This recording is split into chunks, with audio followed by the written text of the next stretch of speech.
Hi, good afternoon, everyone. Welcome to the 9th stakeholder meeting for the New Technologies and Business Models Work Group of the My Power Grid initiative.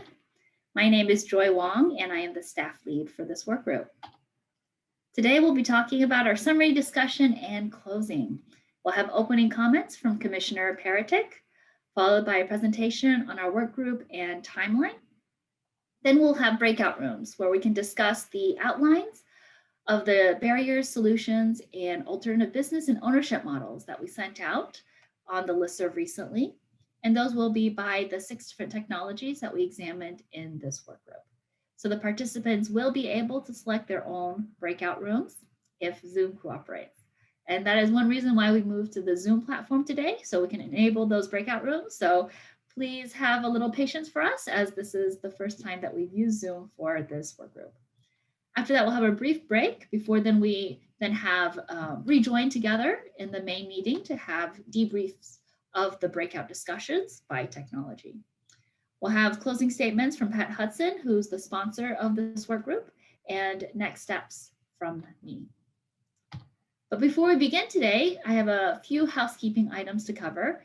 This meeting is being recorded. The full meeting is being recorded, and the breakout sessions will not be recorded. The slides are currently available on our workgroup website, and the recording will be posted there within a week, barring any technical difficulties. We hope that you could change your display name to your first and last name, followed by your organization. And to do so, please click on the participants button in your team bar, find your name in the list, click on more, and then rename to change your name. All our audience members will be muted when they join the meeting, and we ask that you please mute yourself during the presentations. During the Q&A and the discussion, please mute yourself after your contributions to help limit the extraneous audio noise. And before you depart today, we hope that you take a few moments to share your thoughts on the meeting with us by filling out our survey. And staff will also post that link in the chat for those who'd like to see it there too. And with no further ado, we'll have opening remarks from Commissioner Peretick. Commissioner, please take it away. Thanks, Joy. And 9 meetings, that's so impressive. You've had quite a few of these up to this point. When I joined as commissioner at the beginning of the year, so it's been just over 5 months now. When I realized I got to work with the Integrating Emerging Technologies arm of the My Power Grid initiative, I was very excited, because this is exactly what I've spent the last decade of my career doing, is well, integrating emerging technologies, or at least attempting to.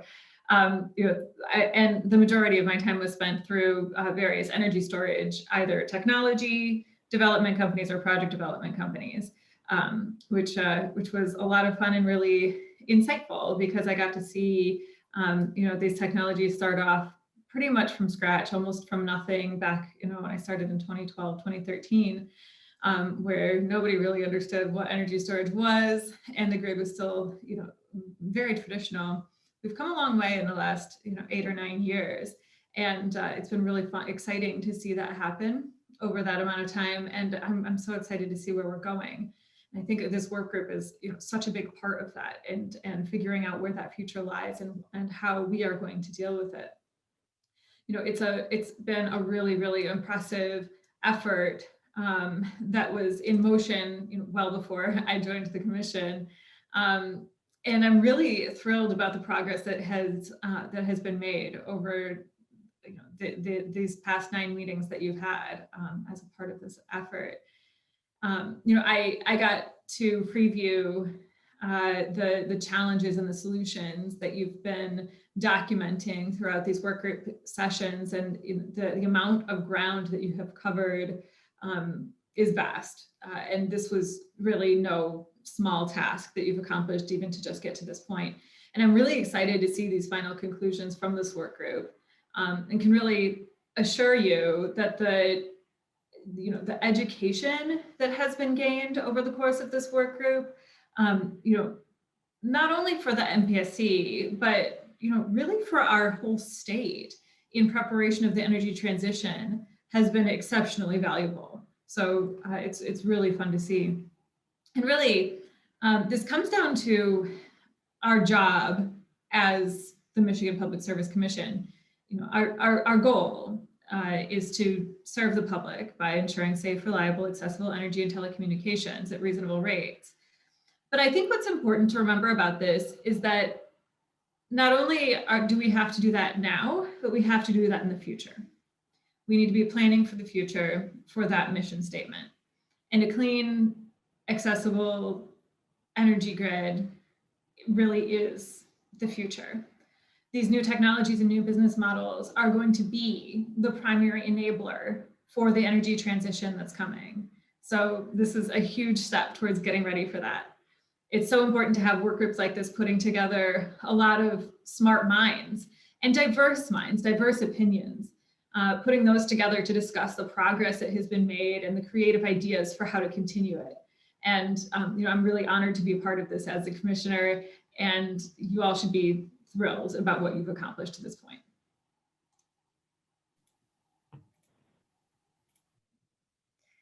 Thank you very much, Commissioner Peretick, for those kind words, and also summarizing this very exciting time, I think, that we have for our energy future. So with that, I will go into our presentation that summarizes our work group and our timeline. So hopefully everyone can see the slides. I'll take silence as a good sign in this case. We can. Okay, great. So as Commissioner Peretick noted, this work group was part of the My Power Grid initiative, which was established in Commission Order 20645. And it's intended to be this multi-year stakeholder initiative to help maximize the benefits of Michigan's transition to clean distributed energy resources for both residents and businesses. And in the process, we were to engage customers, utility customers, and other stakeholders to help integrate new clean energy technologies and optimize grid investments for reliable, affordable electricity service, as Commissioner Peretick noted. And it includes not only outreach and education, but also regulatory reform efforts.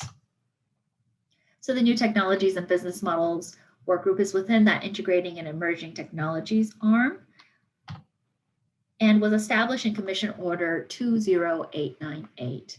It was launched in October of 29th of 2020, and it was considered part of phase 2 of the My Power Grid initiative. And that commission order provided the commission's objectives and expectations for our work group. And in their problem statement for us, they noted that the regulatory and business model barriers to the deployment and full utilization of clean distributed energy resources in Michigan. So that is what we were tasked to explore. And we were asked to also help prepare for opportunities and challenges associated with commercialization of new technologies and business models at both the customer and utility scale, to help create a shared understanding of the different technologies and potential applications, and to help identify barriers and potential solutions for commission consideration.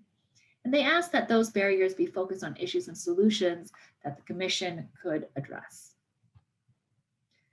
In the order, it also detailed our work group products. The final report is due on September 1st of this year. And they also asked us to write a technology specific write-up covering our work group learnings for 6 technologies: behind the meter and community solar, combined heat and power, electric vehicles, heat pumps for space and water heating, microgrids, and storage. So in terms of our topics, we were asked to have this focus on clean distributed energy resources at the customer and utility scale, and to focus less on emerging technologies. We had our kickoff meeting in January of this year, followed by meetings that were technology specific, covering each of those 6 technologies. And the meeting prior to this one was focused on alternative business and ownership models, which spanned a variety of the different technologies that we discussed. So we anticipate having staff's draft report available for stakeholders to review in August of this year, and the final report is currently due on September 1st of this year. So we have been extremely fortunate to have so many speakers and panelists and experts and stakeholders who have joined our meetings and shared their insights with us through presentations and panels. It has really been a true pleasure learning from everyone, not only the utilities and transmission companies within the state, our national laboratories, but a variety of nonprofits, community organizations and companies throughout the state and the nation. So without the contributions of such a variety of speakers and experts, we really could not have pulled off what we did manage to do. As Commissioner Peretick noted, we covered a lot of ground, and it was definitely ground that we would have been unable to cover without the input from so many within our state and within the nation. So thank you all so much for joining us on this learning journey. And we hope that we capture the information that you guys share with us well.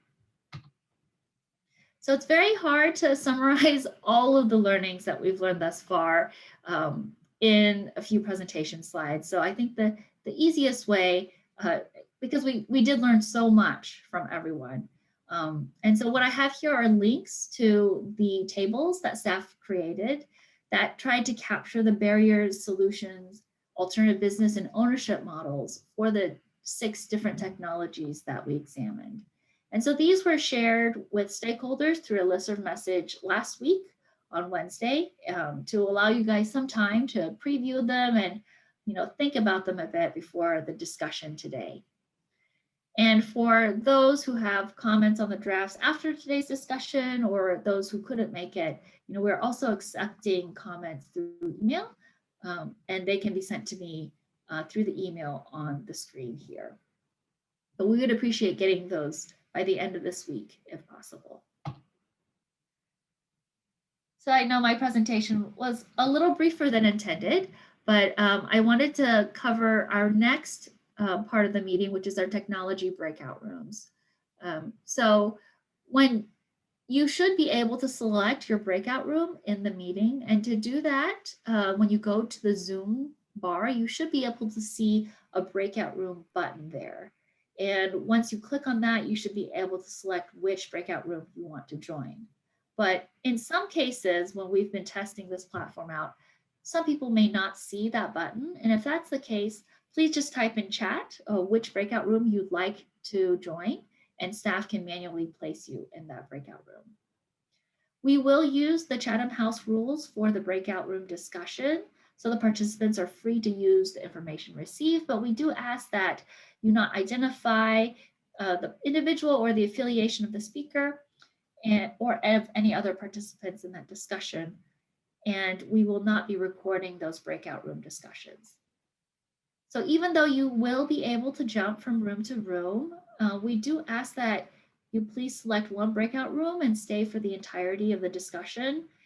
We will have a discussion and breakout room debriefs later on in the main meeting, so you won't necessarily miss out on any of those technology discussions. I know there may be a lot of technologies that you want to join in the discussion for, so we will have that opportunity in the main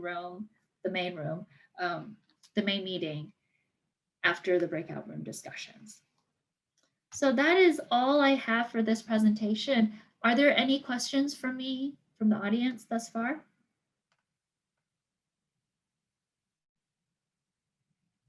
Okay, and did I hear someone on mute perhaps? No, okay. If there are no questions, then I know we're slightly ahead of schedule, but let's just jump into those breakout rooms and we can have the extra time for additional discussions or perhaps some brief introductions. We do have 6 breakout rooms. We have staff who will be moderating those discussions and also taking notes. So I hope everyone has a wonderful time in those discussions and see you guys back after the break.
Welcome back, everyone.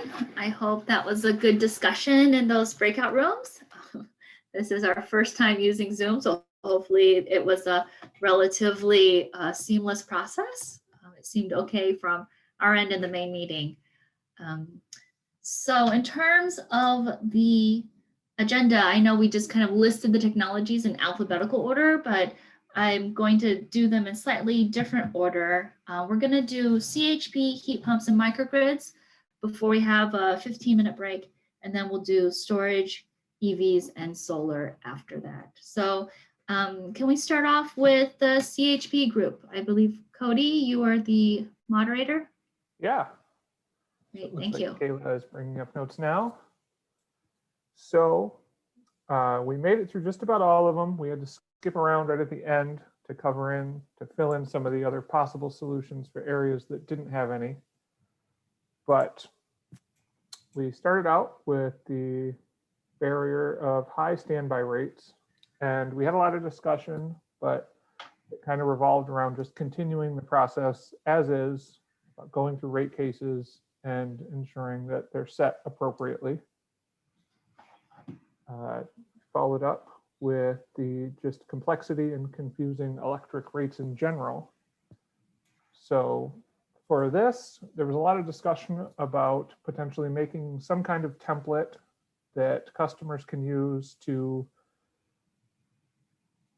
change how they do demand and change how much electricity they use to see how it would affect their rates, and just show or give some awareness in general, because it appears some form of this is already available, but we don't believe a lot of customers know about it.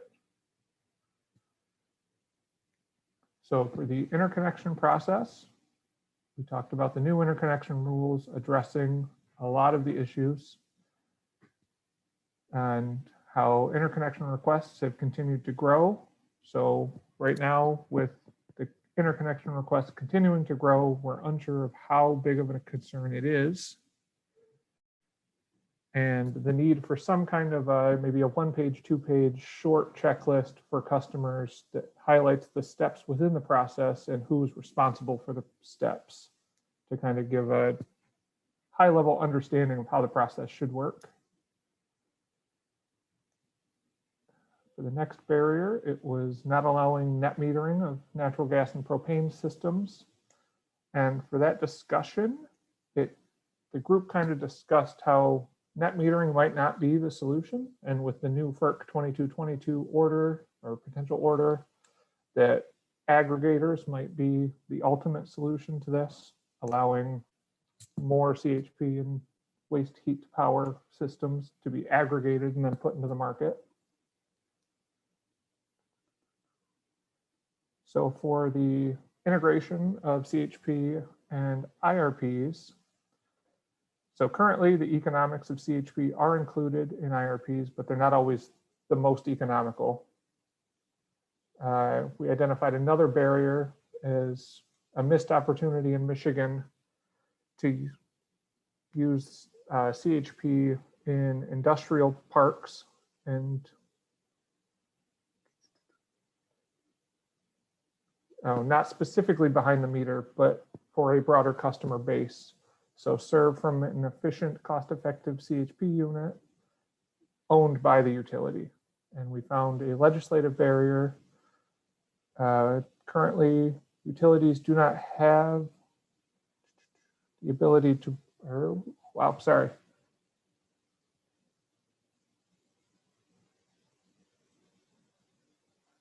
So for the legislative barrier, the utility doesn't have to be the owner for the industrial park. Usually one entity doesn't own the land, so there's no ability to sell the electricity to each party on the land. We need to leverage third-party market investments, and that would bring new opportunities for CHP. For the lack of regulatory pathways, we discussed that waste heat to power systems are also needed to achieve the environmental goals of the state, and they need to be reviewed for use. A program or pathway for utilities to use or build CHP would be helpful. For the lack of regulatory support, we added the economic and reliability aspects of having a diversified generation portfolio should be addressed. Currently, there's a drive to lower carbon emitting generation resources, but renewables alone are not capable of picking up everything. There's a need to review other fuel sources of the future, hydrogen, propane. And we talked about the need for flexibility on fuel sources to stop any lost assets. So for the actual legislative barriers, we talked about it previously, but we further discussed some clarification on what fuel switching meant. The group wasn't really positive about what to mean by that. So for the renewable energy credits and EWR credits, we discussed the need to incentivize large customers in owning these kind of assets with either some kind of carbon credit or some way that they can make money as well with more than just lowering their bills. So for what we talked about next, if you scroll down, for the risk of natural gas, again, we talked about the need for fuel switching and the need for some kind of base load generation.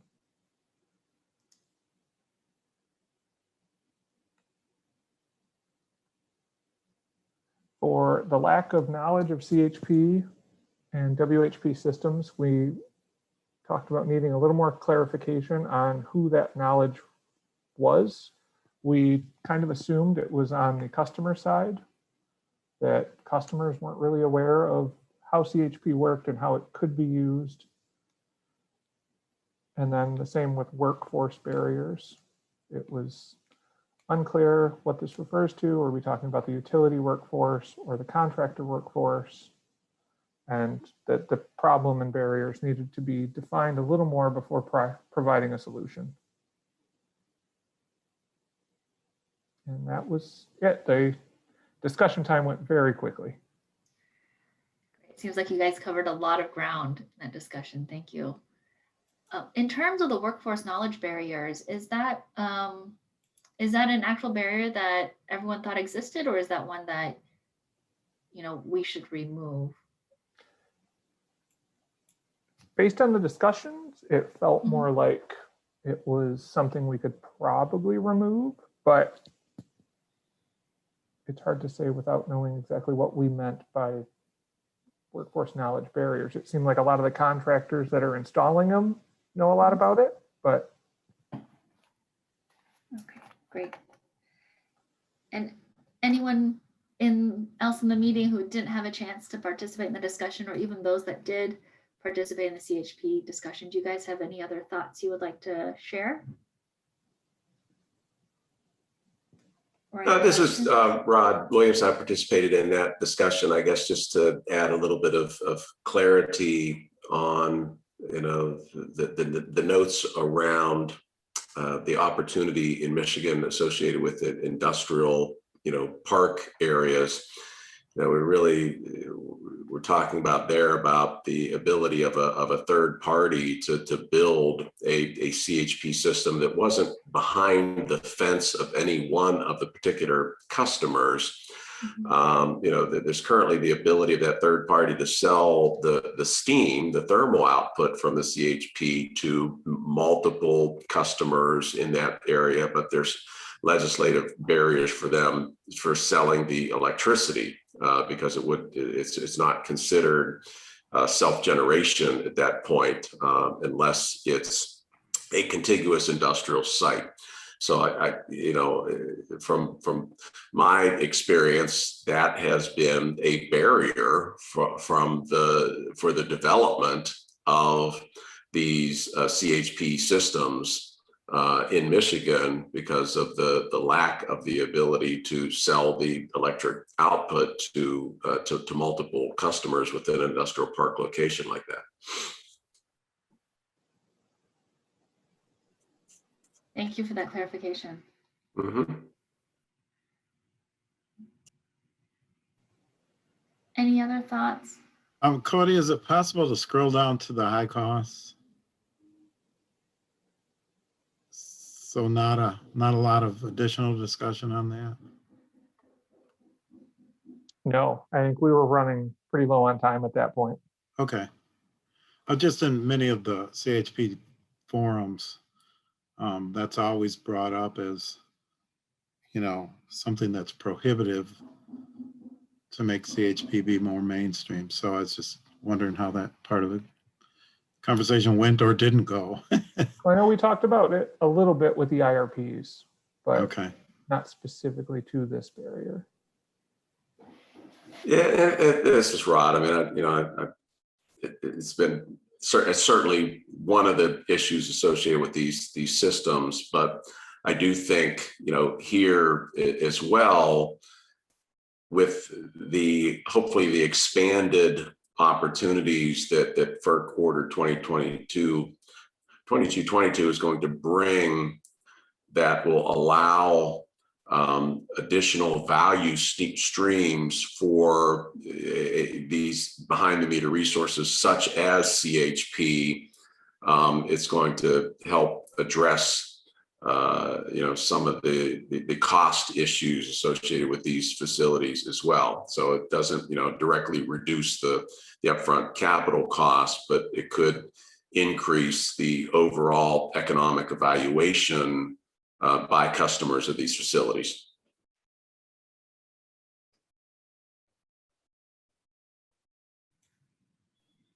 Yeah, that's helpful. Thank you, Rod. Mm-hmm. I had a question for you at the very beginning, Cody. You talked about maybe the development of an Excel spreadsheet to provide customers a template for these calculations. Did you guys discuss who should develop that template? We didn't discuss who would develop it, no, but it seems like it might have to be some kind of a collaborative effort between.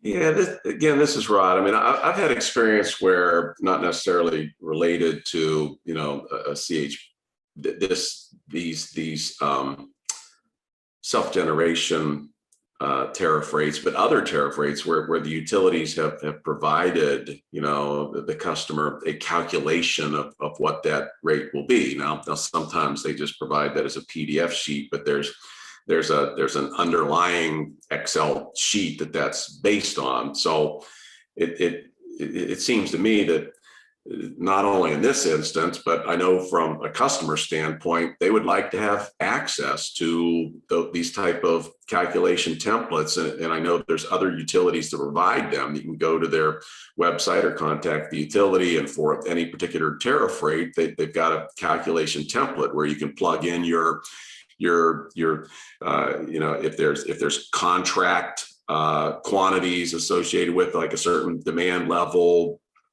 You can put in projected demand, projected usage. So there's the input parameters, and then it'll do a calculation of the tariff based on the current billing determinants. So those go a long way in helping customers understand the tariff rates, especially for the smaller industrial, commercial customers who are interested in exploring these technologies, but don't have dedicated energy managers at their facilities. Being able to utilize a template like that is very beneficial, very helpful.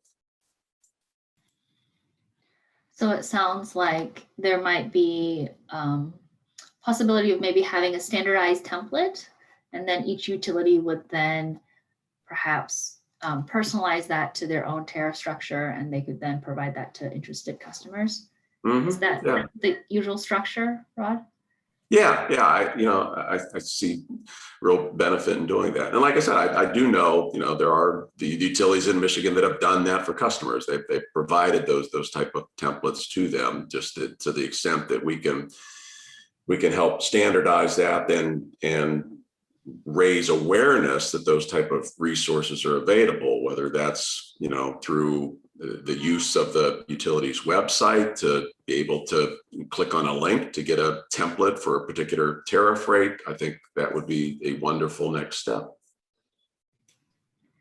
Great, thank you. Are there any other thoughts on potential barriers and solutions that weren't captured in the discussion from the general audience?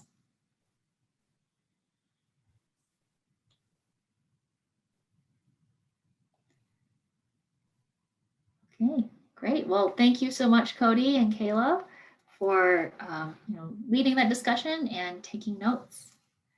So next up, we will have heat pumps, which was led by Karen. Hi. Hi.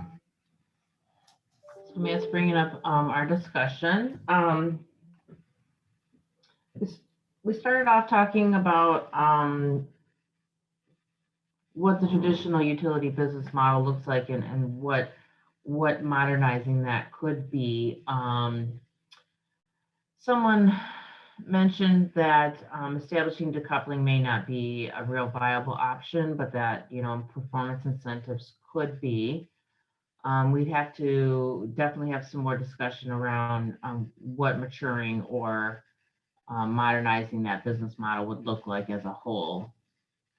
The second one, we didn't really have any additions to the possible solutions.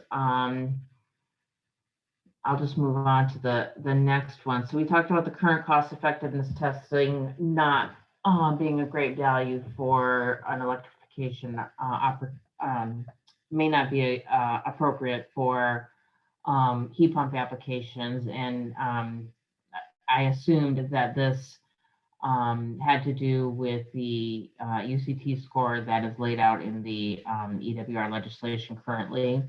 We talked about how cost effectiveness of heat pumps could be a lot greater if we included more things such as the health and safety benefits of heat pumps, along with GHG reduction benefits. And then, as noted, it was mentioned that the National Standard Practice Manual might have a better way of valuing heat pumps.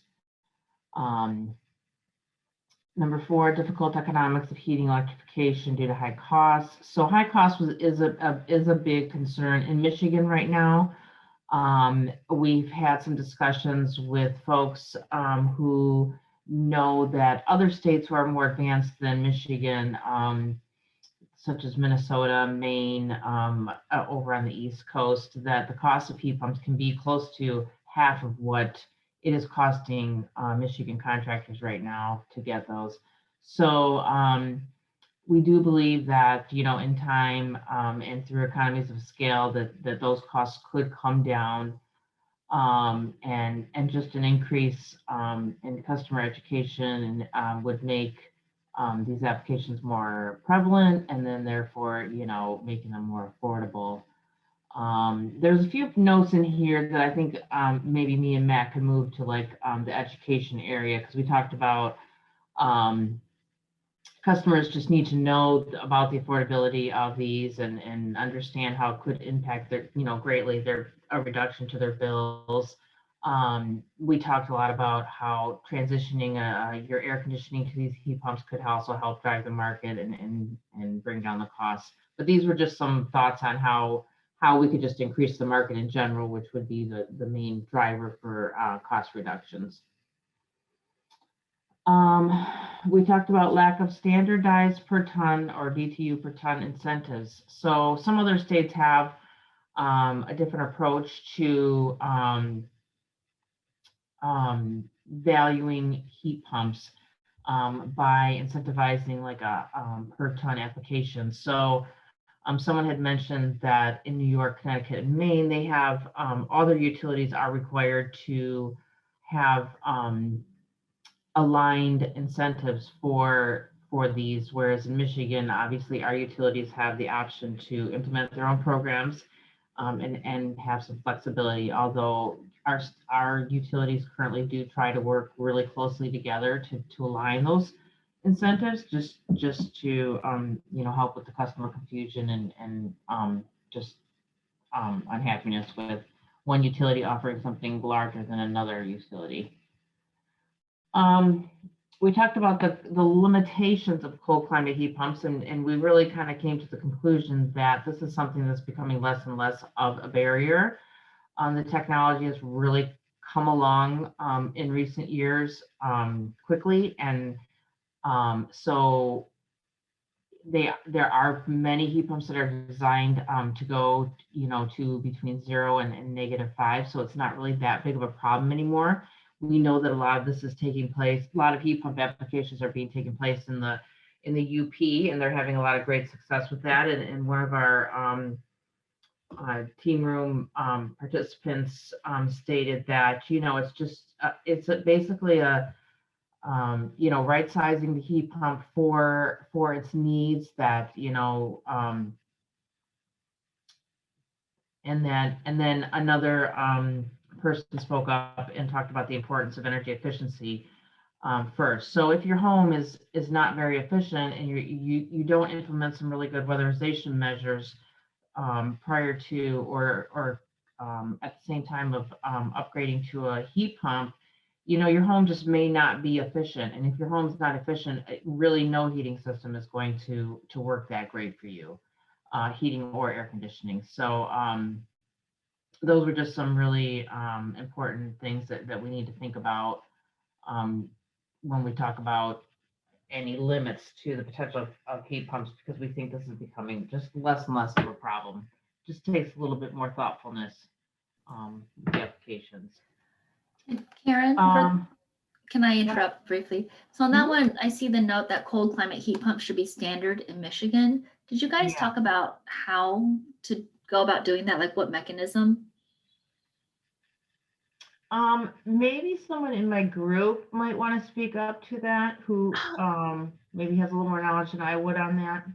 Thanks, Karen. This is Diana Kako, and the cold climate heat pumps. There's actually a standard for cold climate heat pumps, and that was developed by NEEP, the Northeast Energy Efficiency Partnership, and it states that there are specific standards that a heat pump should meet to work appropriately in a cold climate. That's roughly 15 SEER or better, and 10 HSPF or better for single zone systems, and multi-zone systems. It's 15 SEER and 9 HSPF for the efficiency, plus a certain capacity percentage at 5 degrees Fahrenheit. So basically, Diana, you're saying that just the better cold climate heat pumps should be what we're using as a standard in Michigan. Right, exactly. And so you said 15 SEER, and then what was the last? I wanted Matt to maybe jot that down. Yep, it was 15 SEER, which is the cooling efficiency, and 10 HSPF for single zone mini split systems, and then it is 15 SEER for multi-zone, and 9 HSPF. So multi-zone and centrally ducted systems use a slightly lower efficiency. Okay. And then Matt, SEER is SEER. Thank you. All right, thanks, Diana. I appreciate that. You're welcome. And again, we just mentioned the importance of, energy efficiency first. So really being thoughtful when we're doing that. Okay, site feasibility limits application of ground source heat pumps. So we didn't talk a lot about ground source heat pumps.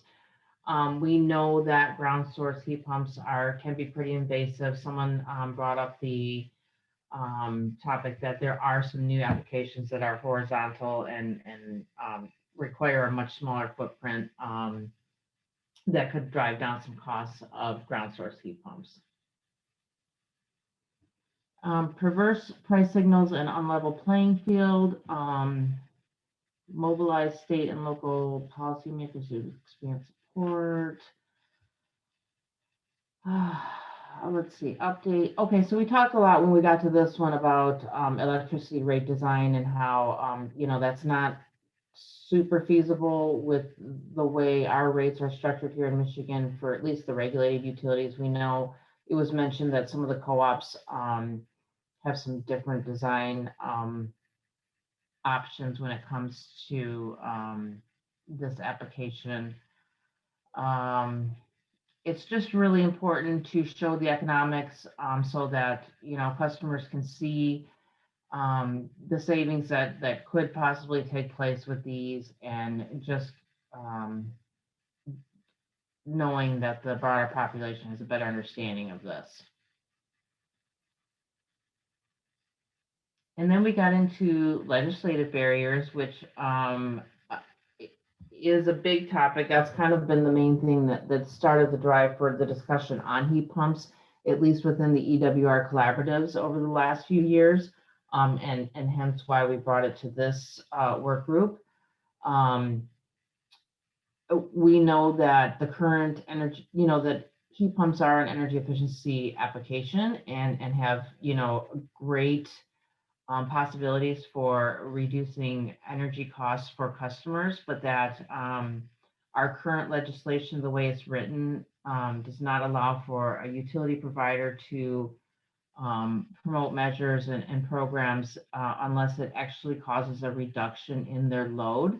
So although it's actually been marketed more prevalently in the last couple of years to customers through the EWR programming, it's been through the electric providers offering it to their electric heat source customers. So if a customer already has electricity as a heat source, they are working to get these measures put into those homes and businesses. We also have a couple new construction pilots taking place, which is also a great opportunity to get the market tested and expanded in Michigan. And then someone also mentioned a really good point that, you know, just customers knowing that the deliverable fuel market is volatile and expensive, and a customer may, you know, make that conscious decision without, you know, energy efficiency marketing, to just, you know, want to learn more about what cost-effective heating sources are out there and other options they might have, that you know, once the customer is educated, if they're not educated on this as an option or a choice, they may not reach out to their utility provider to make that option on their own, which then, you know, could be a viable solution for a utility getting involved and being able to use EWR rebates for that customer. And then, I mean, I guess the last thing on legislation, because it's the next bullet also, is that, you know, absent any amendments or changes to our current EWR legislation, we really don't see a huge opportunity for us to promote these on a really large scale in Michigan at this time. So we then got into education, which was really important. We talked about how customers need to be more educated on the benefits of heat pumps.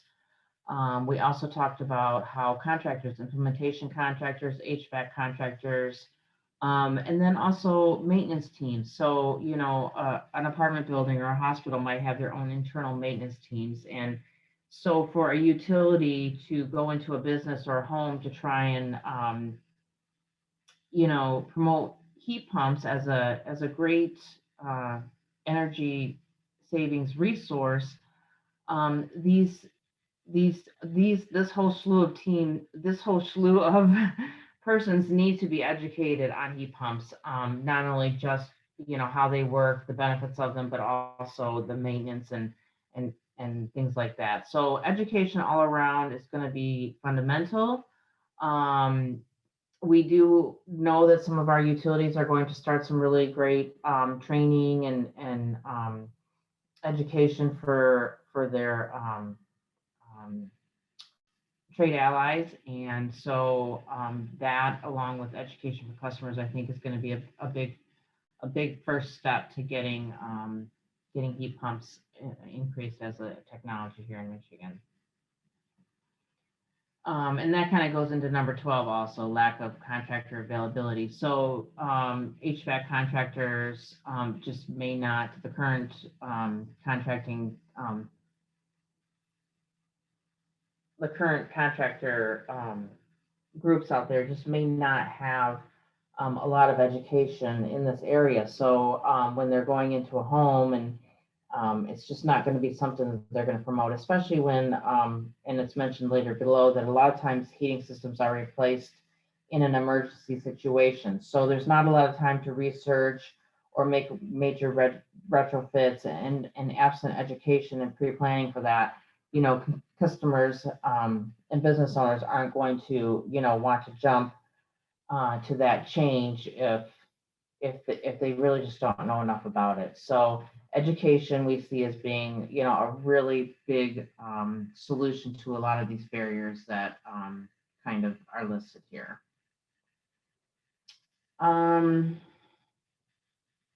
Oh, and someone else did mention too that I thought was a good note to mention here is that, you know, there's a large HVAC contracting industry out there, but a lot of them are retiring, and so just maybe some training and education and schooling and classes to help to keep that market and that workforce viable and available here in Michigan is going to be important too.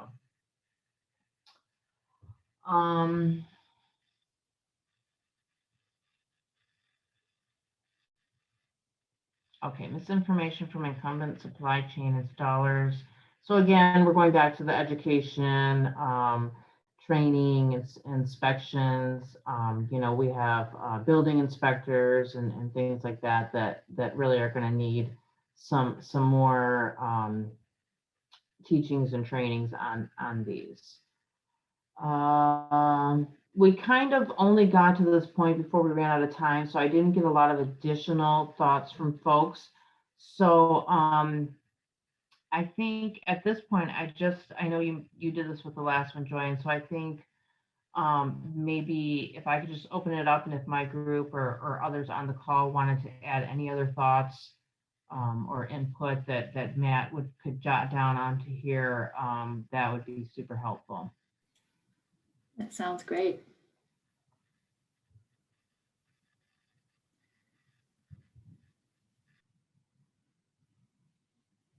So any additional thoughts from our audience on any of the heat pump barriers and solutions to include in this table? I will add one more thing, Joy, that I didn't mention. Was someone did at the last minute mention the winter peaking issue. So, you know, if everybody installed an electric heat pump in their house tomorrow, come winter, we would have some winter peaking issues. So there's a lot of thought process and intentional steps that kind of need to go into the buildup of this market.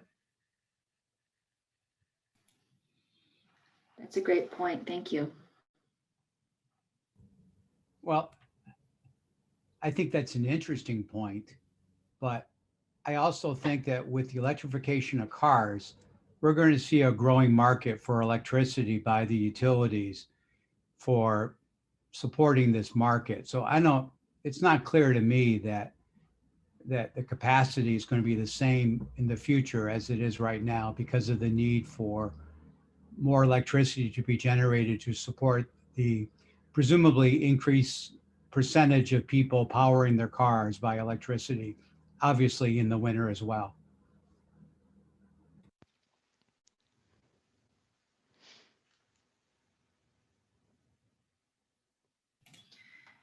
Thank you, John. It's a great point.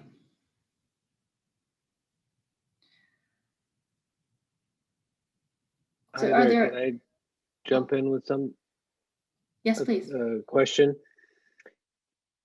It's Charles Griffith, the Ecology Center. I know that there was a suggestion on one of the other pages about targeting new construction as a key opportunity. And I wonder if, you know, just an incentive program of some sort to really encourage that would be useful. I know just as a parallel that there's a small rebate for new construction to make buildings EV ready, to the point I guess John was just raising, that has been approved by the commission. So it seems like making your home electricity ready, or even actual heat pump installed would be even better. So I guess that would just be a thought that I would offer for consideration here. I'd like to second that suggestion for a specific heat pump or specific incentive for heat pumps and new construction. I've been told from HVAC contractors in the Northern Michigan market that doing an all-electric home typically takes an HVAC system and increases the cost of the HVAC system by $8,000. And the new home construction rebate, I believe, is roughly $1,500. So there really isn't any true incentive for the heat pump.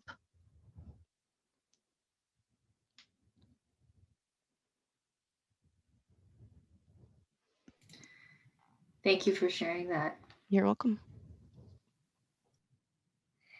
And Diana, I have a question. You mentioned that it was a substantial additional cost to have an electric home in Yeah, the HVAC system itself, the heat pump is roughly an $8,000 increase over a traditional HVAC system, which in Northern Michigan, it would purely be just a gas or propane furnace that wouldn't even include a central AC oftentimes.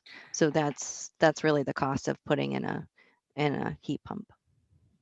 So one of the things that we heard in the stakeholder series was why new construction was a good fit for this, was that if you were putting in a heat pump had like an all electric home, you wouldn't have to invest in the natural gas infrastructure to that home. So it would have some savings on that end. Is that something that is actually occurring in the UP? I'm not really speaking about the UP. I'm talking about just northern lower Michigan.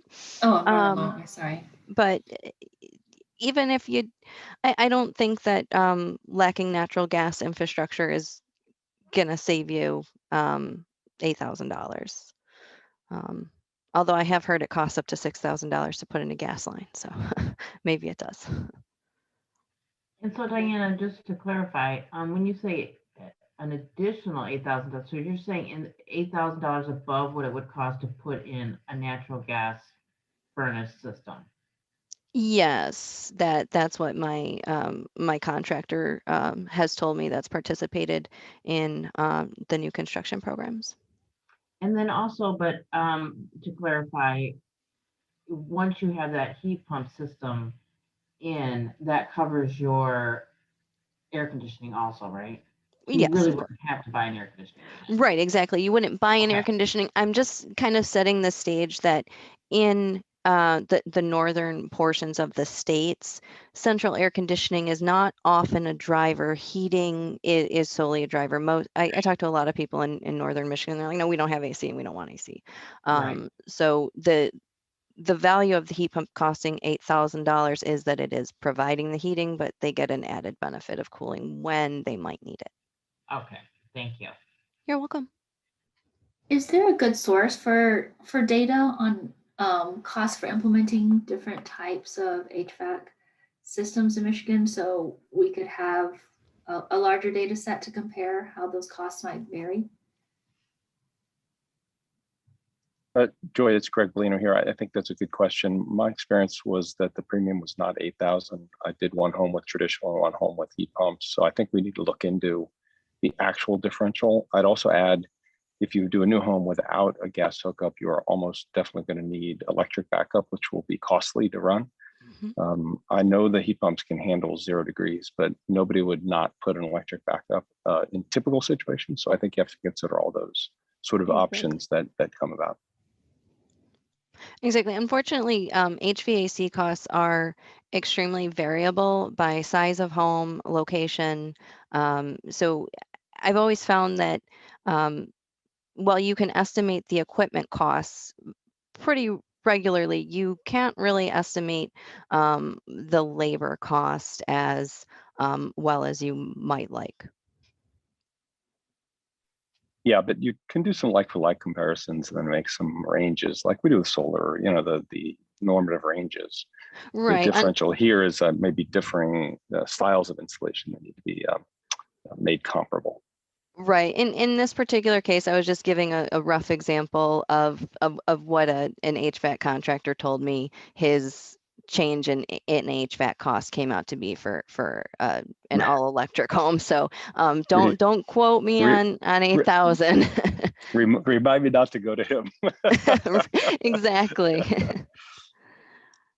Great, thank you guys so much. But do you guys know of any available data sets with this type of information on a larger scale that are currently available, or is that something that perhaps needs to be developed?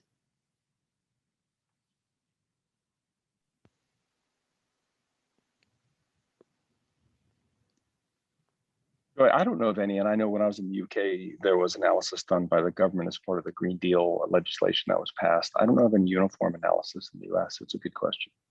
All right, great, thank you. Do we have any other comments or thoughts from our participants on heat pumps?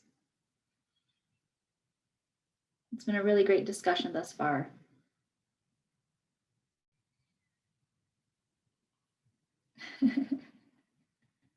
Thank you, Matt.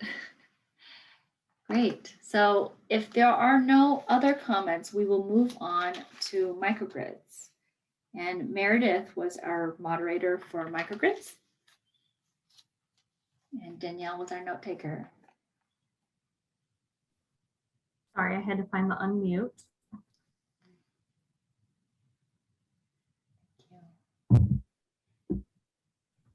So we had a pretty robust discussion. We kind of jumped around topics, so we didn't really have notes for everything, but the overall discussion was that we really do need a good definition of microgrids.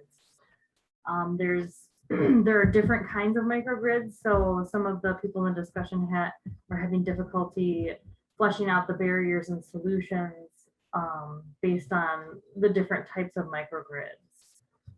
So one of the notes is that the definition should be specific to different types and categories should be listed out depending on like the scope and the ownership. And there was consensus that islanding was a main part of the definition. And so we didn't come to any conclusions today, but that is something that needs to be addressed when we're adopting a consistent definition. Great, thank you. Sorry to interrupt, Meredith, but Danielle, could you enlarge it a little? I think I'm getting old. It's a little small for me. Thank you. And thank you to Danielle for taking the notes for me. And we kind of segued into rate design, and we had a good discussion. I haven't had a chance to look, but it was brought up that Puerto Rico has a classification system with different types of microgrids. So that might be something that we can look into when developing the rate design or planning from the commission standpoint. Is that this classification system helps, and that's going to help, you know, when we nail down the different aspects of the definition. And it was also decided that we need a legal or rule-based definition of what a microgrid is. And then that would include like who's in charge, like the owner or the utility, that kind of thing. Moving to the interconnection portion, there wasn't really anything that we added, just that going forward, the microgrids could be treated as another DER. And we did discuss a little bit about developing interconnection rules and standards for microgrids. And many of you know that the commission, we are in the process of updating our interconnection rules. But it was mentioned that microgrids would maybe be a different subset of the interconnection rules. It would be interconnection rules for microgrids. And that has not been developed yet, but we definitely discussed that. And yeah, we kind of, like I said, we kind of jumped around, so we didn't discuss each thing in order. So I'm just trying to refresh my memory here. We went, we discussed the language in Act 3 again, and the solution that we have with not calling it a microgrid, calling it storage and on-site generation. The boundary feature of the microgrid would be that it allows you to island and reconnect. That was thought to be the main focus of what a microgrid is. And coupled with demand control, that was another topic that we discussed. We didn't, I don't think we really got to talk about the financial challenges or locational challenges. So if anybody wants to add to that, when I'm done going through, maybe what I'm summarizing right now, kind of segued into the gap between the utility and the customer. Added that utilities, we need the utility support in supporting rule and regulation changes. We also discussed needing a responsible party to be in charge. A microgrid might need a little bit more sophistication than the average homeowner has or developer. So there was a discussion about, like it says, like someone being in charge, whether that be the utility or another party, but kind of was mentioned that not everyone, not anyone off the street can manage developing and maintaining a microgrid. So Meredith, can you talk about that a little bit more in terms of needing a responsible party? If it's not the utility managing that and it's a third party, it almost sounds like maybe it's a business model or perhaps a new business model that either is developing or needs to be developed. Yeah, I think that's right, Joy, that it would be something that needed to be developed. We, like I said, we discussed a little bit kind of utility versus like an individual party. I don't know if anybody else from our group wants to jump in, but I don't remember any other of the suggestions of who would be in charge. Or if anybody else from the whole group. Hey, Meredith, this is Douglas Jester. I just note that in the Puerto Rico rules, they identify personal microgrid, so it'd be a single customer behind the meter, utility microgrid, third-party microgrid, and cooperative microgrid. And those are the ownership models. So the only thing that we arguably have today in Michigan is the personal microgrid. And that's a bit of an adventure for anybody to do. We could, under, I think, current rules, if a utility wanted to offer a service of a utility microgrid, they could. The cooperative microgrid and the third-party microgrid would be, shall we say, difficult under our current construct. So when you guys were talking about the need of a responsible party to be in charge, was this more in regards to who would own the microgrid project? Well, or operate it, really. Okay. I mean, manage it. Yeah. Okay. Yeah. Thank you, Douglas. I knew I was missing the examples. Let's see, then we moved on. Again, this was all off order, so I'm kind of going in the number order right now. The resiliency aspect. We discussed that there was a bill that targeted microgrids for certain, maybe it was that we discussed a bill that targeted microgrids for certain facilities such as emergency services, and this was kind of flagged as community resilience, and that that led into a broader point, and I think this is noted at the bottom, that there's different types of resilience. When we're discussing microgrids, there's a second bulleted point that we made. We discussed when we're referring to resiliency, we should specify if we're talking about community resilience, customer resilience, or grid resilience. So we can have a discussion about that. Thanks, Danielle, if you want to scroll back up. Kind of jumping out of order here, sorry. Oh, there we go. And when talking about how resilience is a locational value and how to decide where to put microgrids and what microgrids can help during times of like severe outages or for demand and grid stability, we just discussed that it's critical to know, or it's important to know which circuits are critical. And we discussed a little bit about like the Texas power outages and how they were trying to do the rolling blackouts and they weren't able to do that kind of as they planned because there were more critical load that needed to be kept on, such as hospitals and different emergency services. So knowing which circuits are critical is very important when designing the microgrids, and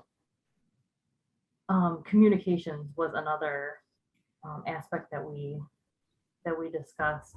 Excuse me, communications between the microgrid and the grid as a whole, and the communications being able to aid in like supporting the demand.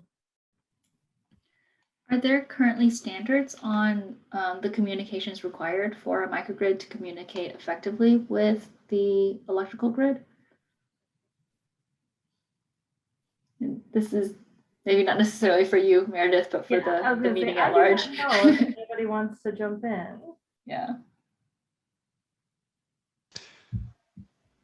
Well, this is Douglas Chester. Depending on the microgrid, communications may not be necessary.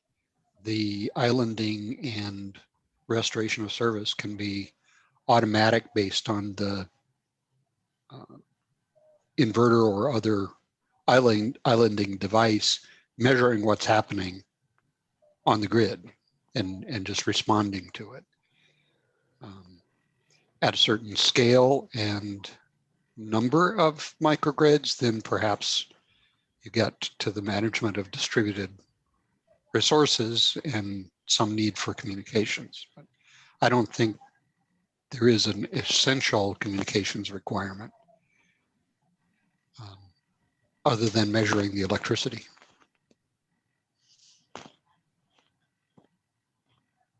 Great, thank you for that. And I had another follow-up question, Meredith, on this one about knowing which circuits are critical.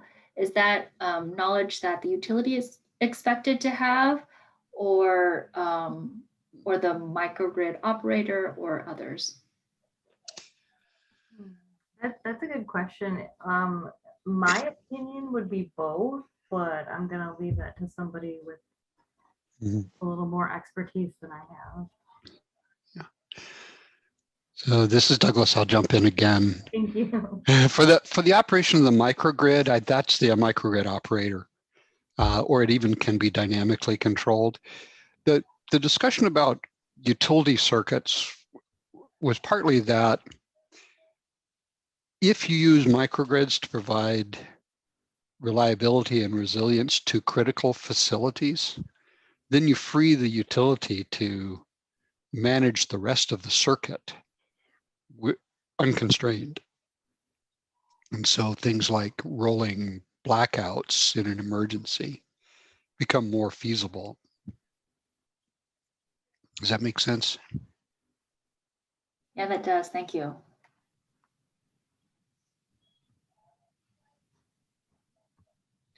So it's not just knowing which circuits are critical, but supporting those critical circuits with microgrids. Yes. Mm-hmm. Thank you.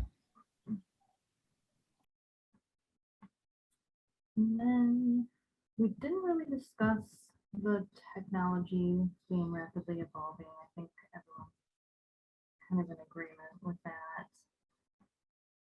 Jumping to, I did jump ahead in our discussion. I wanted to touch on number 12 about developing microgrids for affordable housing. And we did have a good discussion about how utilities already have multi-metering tariffs and that these could probably be extended to microgrids.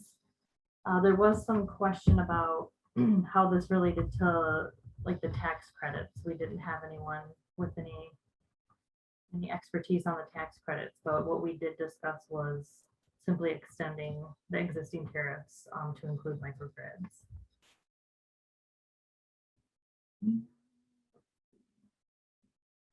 Yeah, we discussed a lot. We did, but we kind of ran out of time. So number 13 and 14 is also up for grabs when we have our broader discussion. But just at the bottom, we had a couple bullet points. I know I already went over one of them. But the overall discussion kind of came back to not having a clear definition of microgrids. So that meant that some of the barriers, it's kind of hard to parse out what the problem is if we're not going by a specific definition and not knowing which type of microgrid we're talking about. And I talked about the different types of resilience. And another comment was utilities willing, there's no physical arrangement for microgrids. It's not feasible right now. The comment was that there should be no legal reason that microgrid can't exist. And we also kind of ended the discussion talking about it would be interesting to explore a certain situation, like what if a neighborhood wants a microgrid? How do you work through if one person opposes? We kind of went with the extreme example of like the one person on the block doesn't want to do the microgrid. Like what happens? Do you go ahead with the microgrid and keep them off? What happens if somebody else moves into the neighborhood? Like, do they get integrated? You know, those kinds of questions are going to come up if there is a situation of a neighborhood microgrid. So that was a little bit of discussion at the end. And like I said, sorry, we didn't specifically have a couple of these topics that were discussed. We even went over a little bit of time. It was a really good discussion group. So if anybody in the larger group has some stuff that they want to add, we're certainly open to their suggestions. Well, this is John Freeman. In terms of that very last point, there's an analogous situation that occurs pretty regularly where people within a few city blocks a lot of times have to vote to agree to pay a certain portion to the city for upgrading the road or the sidewalks in a particular section of the city. And the majority rule, they always is like an election of sorts. There's a vote and the majority rule wins. So I'm not saying it's easy, but these issues have been worked through in the past by local communities. I like that. I like that analogy because yeah, the majority rule. We were just wondering if, you know, in a outage, if the person who voted to not be on the microgrid should not get the benefits of it. But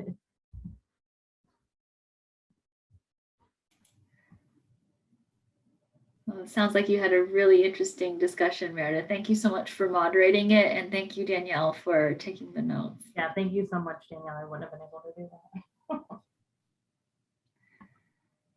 Do we have any other comments from our participants right now on the microgrids?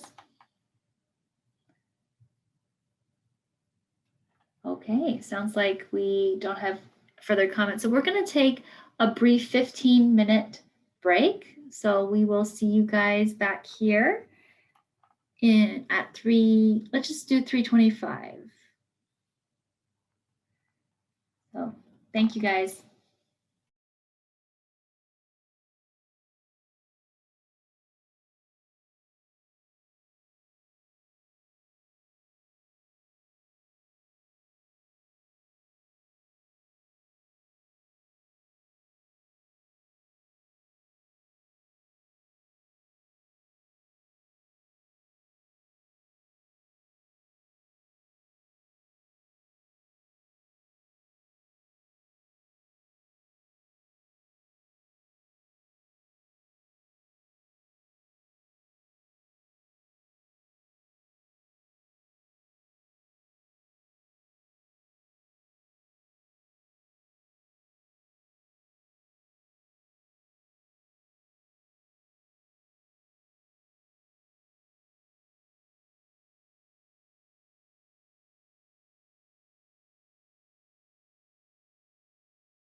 Welcome back, everyone. I hope you had a chance to refresh yourself during the break.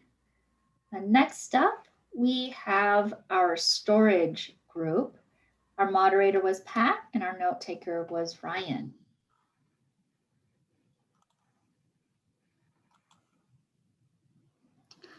There we go. Thank you, Ryan. For starters, for the storage group, I'll have to say that there's no way that our notes captured the expansive discussion that we had. It was a time to actually just kind of stretch the topic even more, and it was a very interesting group. But due to Chatham House rules, we're not going to reveal who those people were. But it was a very good expansive discussion. So we captured what we could, and we'll walk through that. In terms of that first identified barrier that Ryan has up, it was about demand and standby charges, knowing that indeed they're complex, but how does that relate to calculating payback of a storage investment? Originally, there was the first bullet point, but what came out of the discussion, it's helpful to know that IEBC does have a study that's coming up and will probably be released maybe by December, by the sounds of things, that's going to explore demand charges and kind of look into some of the models that relate to that too. So that was part of our discussion, and it was nice that that bubbled up, that kind of work is done. I mean, whether it's done by the commission or other parties, it's just nice to know that this is a focus area that some stakeholders are moving ahead with. And that next bullet point was the applicability to storage with standby rates. You know, the question was, is storage treated differently due to its unique characteristics? And that's something we talked a lot about in terms of storage kind of being unique in these this group of technologies that we talked about. If you recall, going back to Jeremy Twitchell's presentation, the big focus was the fact that storage is flexible and scalable. So, you know, how does that transfer? Those are some of the unique characteristics of storage, but how does that transfer into setting proper standby rates, and, you know, how is storage looked at? So that was some of our discussion there. And when we go to that second barrier, which is more specific to storage and how well or how possibly not well that it's incorporated into IRP processes. Again, we had a very interesting conversation about that. And that first bullet point was more about could there be more studies and more time? And then I think what Ryan added too is identifying the information we lack today so we know what to look for and what to put into place. We further Sorry. kind of just, well, go Sorry ahead. to interrupt, Pat, but Ryan, can you enlarge this slightly, please? Thank you. Joy, are you getting older as the session goes on? It's all the stress of running this work group. Yes.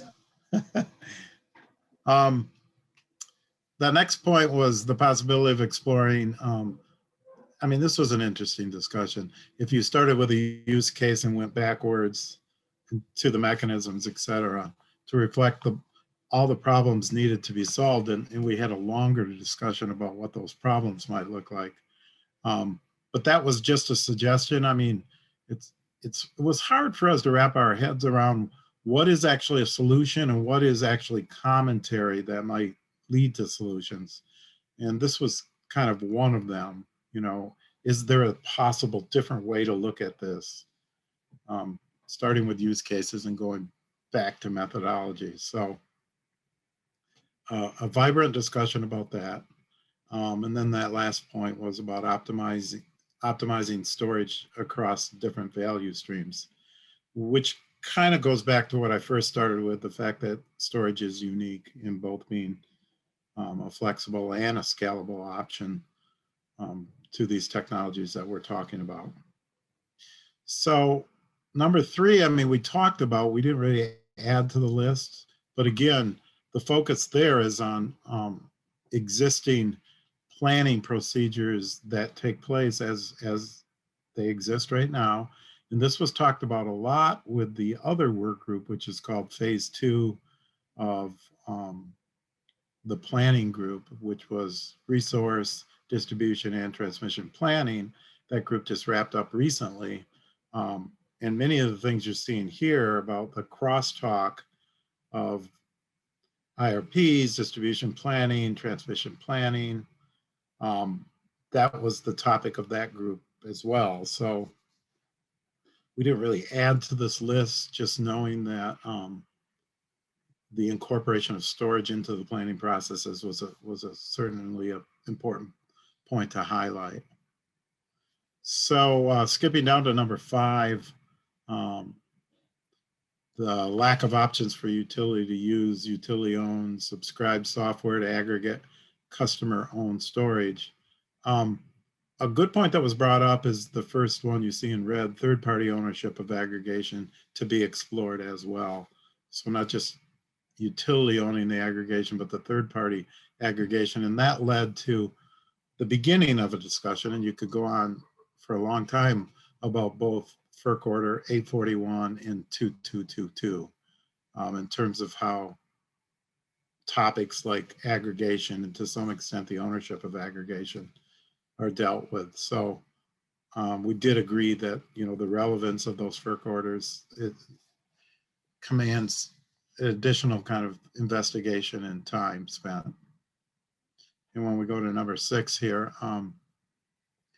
pilots, I mean, there was some discussion about what is repeatable, and my definition of what repeatable was something that's not necessarily one and done. It's just that if it's accomplished in a pilot, that its learnings can be leveraged and maybe incorporated into practice. So that's what I thought repeatable was, but other people out there might have a different explanation in terms of set something up that is repeatable. We did add the one bullet point there, ability to use pilots in a controlled environment to test use cases. This was a pretty important point, wondering how much regulatory limitations there are, or possibly legislative limitations there are, that if utilities were to do pilots in a controlled environment to actually test particular, you know, kind of case examples, does that run up against certain regulatory provisions or legislative provisions? So that was kind of an interesting point brought up. Was that you, Joy? Yep, that was me. Can you clarify what you all meant by controlled environment in that discussion? I wonder if anybody in the group, you'd have to reveal yourself, but does anybody in the group want to elaborate on that? If not, I'll take a shot at it. And crickets means I'm taking a shot at it. Yeah, this is Tanya. I'll jump in. I think what we were trying to address there was that you could test some pilots that might not be in the existing framework, regulatory framework. So to be able to sort of isolate some components of what the storage technology might be testing outside of the rest of the functioning of the system, was my understanding. I think that's pretty accurate from what I heard too, Tanya. Okay, so it's definitely out in the world, in the real world. It's just a pilot that's kind of maybe testing something outside of the current framework. It's just when I heard controlled environment, I was thinking like a lab setting or something, which didn't quite make sense. Thank you. No, I think I was trying to describe either a regulatory or legislative hindrance, but I think Tanya said it better, just saying there are frameworks, and maybe going beyond the framework for the sake of pilot learning might open certain kind of storage options up in terms of pilots. Great, thank you so much for the clarification. You would have thought that as robust as our conversation was, and the fact that we just blew through our break, that we would have more red notes here. But it's kind of hard to describe how it was a very helpful and flowing discussion, but not a ton of changes to this document. If you could scroll down a little bit, Ryan. Yeah, we didn't get into the bottom half. If you keep scrolling, there were times when we'd go back and reference, where things came from in the presentations. And our storage presentation was in March, actually, March 24th. But then we revisited some of the storage options in ownership models in the May session, which was on May 19th. So we referenced some of that work, kind of going back and forth, but in terms of notes, that's about what we have, unless there's anybody in the group that wants to add anything that we missed and didn't capture in the notes.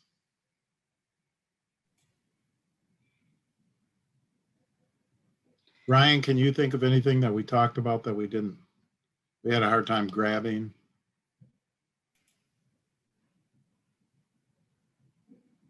Not off the top of my head, no. Okay. So at this point, we're open for more discussion and people that maybe weren't in the work group, or if anybody has questions or things to add. Well, thank you very much, Pat and Ryan, for moderating and taking notes during that session, and to all of our breakout room participants for storage. So as Pat said, if there are any comments or suggestions from the general group, please speak up. We welcome your thoughts. Well, this is John Freeman. I just read the other day that some utility, I don't think it was in Michigan, that they shut down a coal plant, but then they used the land that the coal plant is located on for setting up a fairly decent sized a storage facility, a battery system.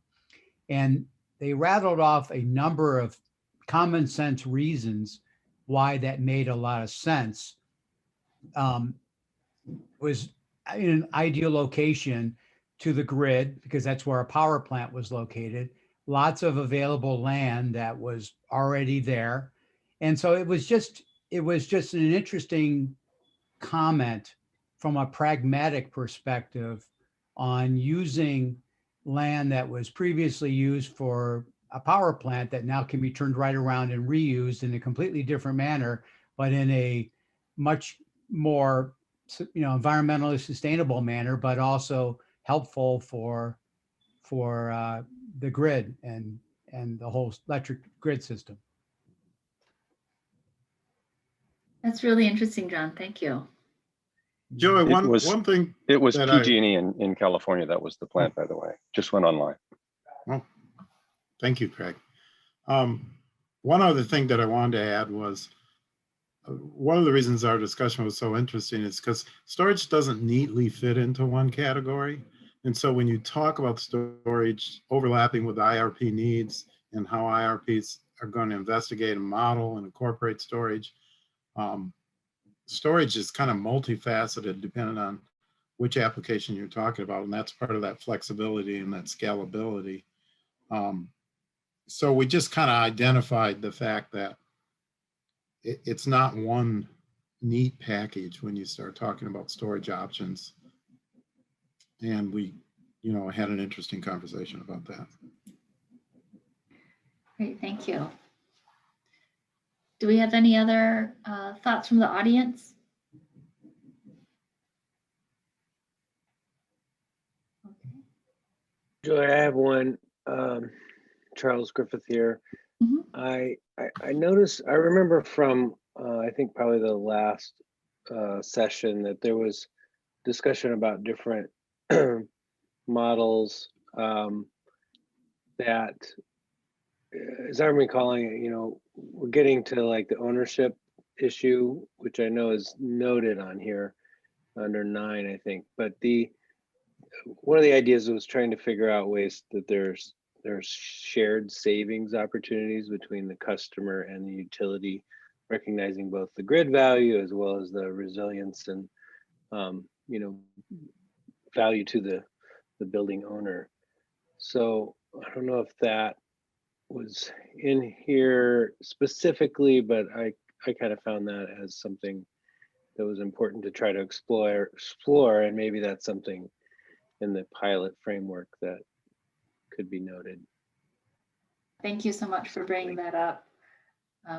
Yes, well, we can definitely add that to the list if it's not already there. And, you know, we did create these tables kind of in a time crunch. So I apologize if we missed any information that was presented in one of our meetings that didn't make it on here, but we'll definitely comb through again before we put out our staff report. So thank you so much, Charles. No problem. Any other thoughts? Okay.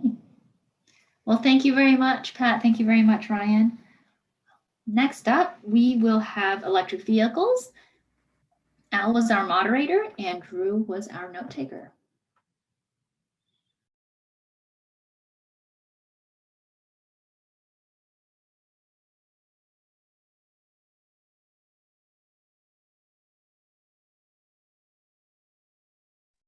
Can you see my screen now? Yes, we can see your screen, Drew.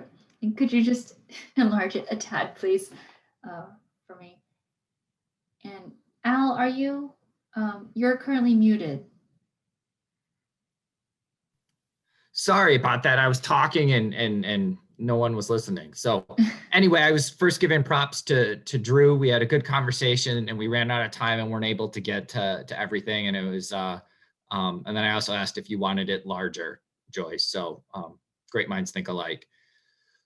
So first of all, we kind of acknowledge that EVs have had a pilot program going on, so that there has been some movement in this space, and as some of the other people have spoken about some of the other areas, it also necessarily isn't something that fits in a neat rubric, that it extends and bleeds into other areas. And there's also a certain spot where the commission can be active in the EV space as an economic regulator, but its job isn't to be a cheerleader for the automotive companies or the like. Just the awareness of what the commission can and can't do. So for the first item, we talked about the lack of kind of a long-term sustainable utility business model for the infrastructure. And you know, based upon our earlier session, we had talked about making EVs and make ready in a plan asset, and then someone brought up the idea of a broader line extension policy is a way to also look at EVs and kind of also a little bit of a holistic manner that ties into some of the things below. And we did talk about is the pilots mature and programs are scaled based upon those learnings potentially. A couple, more than one person remarked that the regulatory flexibility was a little vague and they wanted to put some more specificity, and ideas include better incentives for the utilities to use batteries, better utilization of the grid, the idea of third-party partnerships, and access of external money that can be spent for development, and to connect some of those individuals and contractors that want to provide those services with those that are purchasing EVs. And then just the idea of increasing the amount of charging stations available to the public is kind of a broader goal. And we kind of overlapped the conversation for 3 and 4 and 5. We kind of added another barrier. But the idea was demand charges and rate design both pose an issue and an opportunity. And the idea of using distributed batteries to help reduce the cost for small underutilized stations, increasing the availability of alternative rate design for DC fast charging. And then kind of a barrier is the need to separate the meter charging stations from the originating account, and some of the challenges of that. and the idea of using rate design to better leverage the tech that we have. And there was a healthy conversation about exploring rates for commercial charging stations and how that could be a potential barrier for third parties. And the balance between what's, the upcoming balance that we're all going to face if policy continues to move into a space of electrification and carbon reduction, if nationally or locally those become an issue. This is something that will have to be addressed as part of rate design and isn't just exclusive to EVs. And then our conversation about where that delineation is between transmission and distribution. We had mostly people from the distribution sphere, so our answers were more from there, but recognizing that's something that needs a little bit more clarification. And then often the distribution end of the system has a better idea of how a charger can best fit and complement a system. But that also there does need to be a better exchange of information and system capacity, expected demand between the transmission and distribution companies. And Michigan is unique in that, our transmission has been spun off, that other states haven't necessarily had to address this in the same way. And then we talked about the missing holistic assessment of the value of smart charging across multiple value streams. And we had a really interesting point that is cars become smarter. Some people are arguing that you should have dumb chargers that you can install cheaper and get them out faster. Smart chargers are more expensive, but then you also get more data for longer, more data that you can extrapolate for grid impact, and trying to figure out which is the better approach at this time and which is better, in a longer term for information. And that is an area to focus. And another person had a great point that a barrier doesn't necessarily have to be negative. And we had phrased it, EVs are a burden to the grid. And someone had a great point that it should be EVs can be a benefit to the grid, and to see it a little bit more as an opportunity. And people were kind of liked what we had put, and just there was a lot of emphasis too about supporting end use consumers, and also trying to work with, when third parties are involved, to help them as well. And the idea that the increased technologies can help to create, the opportunity to lower cost and increase the grid benefits. And also the idea of, we read a lot about vehicle to grid. I mean, it's its own thing, V2G. And probably a better way to look at it is vehicle to home.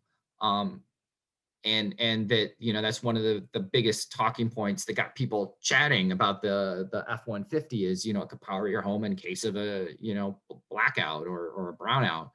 And the idea that customers might be more comfortable and more intuitively understand a vehicle to home as opposed to vehicle to grid is just, to us energy nerds, it makes a lot of sense. But, to people like my mom or sister, I might as well be talking, in Martian. So I thought that was an interesting lesson of just how we label things and communicate things is really important. And then as we started to look at substation upgrades to accommodate charging demand, we teased out a couple of other things about, the idea, can the grid handle the increased load that comes with more customers connecting to the grid? And the group kind of had a consensus in the short term, things are good. And then in the longer term, as we get this information, we can reevaluate and perhaps redeploy and look at things. And one thing we also have to think about is our current cost system may not be quite as equitable as you're adding new substation upgrades for charging. And perhaps it's time to look where those costs perhaps are better shared across a group instead of the last customer having to pay for it, since all may benefit from that.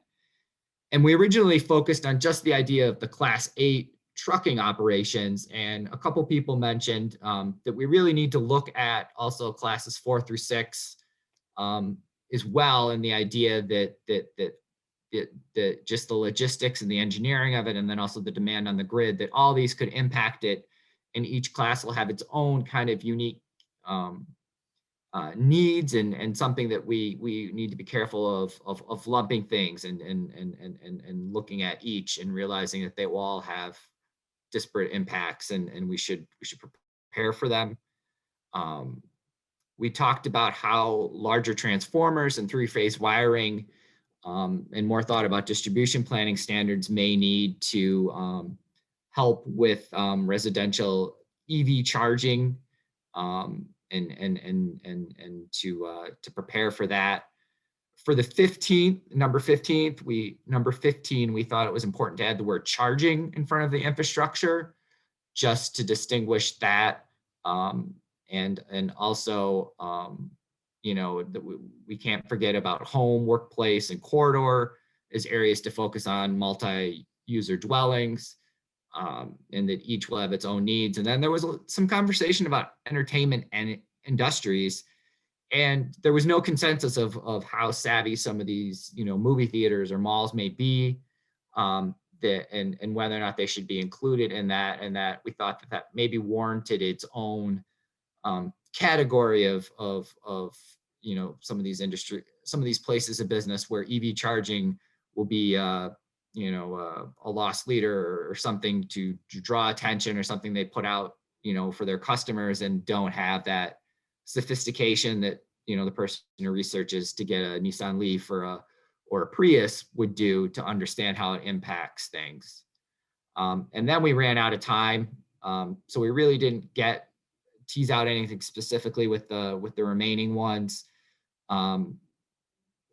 You know, we did talk about how the batteries are could be a DER depending upon how things develop, and to be aware of that. And I think the idea of customer communication in general, we touched upon whether that's, you know, how important that is, and just as indicated by some of these examples, how the wording is really important, and that may perhaps allow for better adoption and understanding, you know, for different groups. And I know, you know, our various utilities with their pilot programs have worked on that, you know, the branding and the marketing, you know, to work on those different groups, and always the issue of car dealerships understanding about EVs is important as well.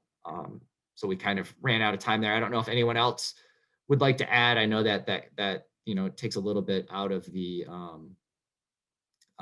Chatham House rules, but if anybody else has things to supplement, feel free. Well, thank you so much, Al, for moderating, and Drew for taking notes. As Al said, if anyone in the chat didn't get to participate in the breakout session, but still would like to share some of your thoughts, you know, we welcome those too. So while we're waiting for some of those questions, Al, I had a couple of questions for you. For the first one, you talked about this broader line extension policy. And I apologize for being ignorant, but could you please explain what broader line extension policy is, or could be? Well, one of our people brought that up, and they had mentioned that had been brought up in a prior new technologies work group, and I'm a little bit foggy. I don't know if that individual wants to feels comfortable elaborating, or someone else from the stakeholder our group wants to elaborate on that.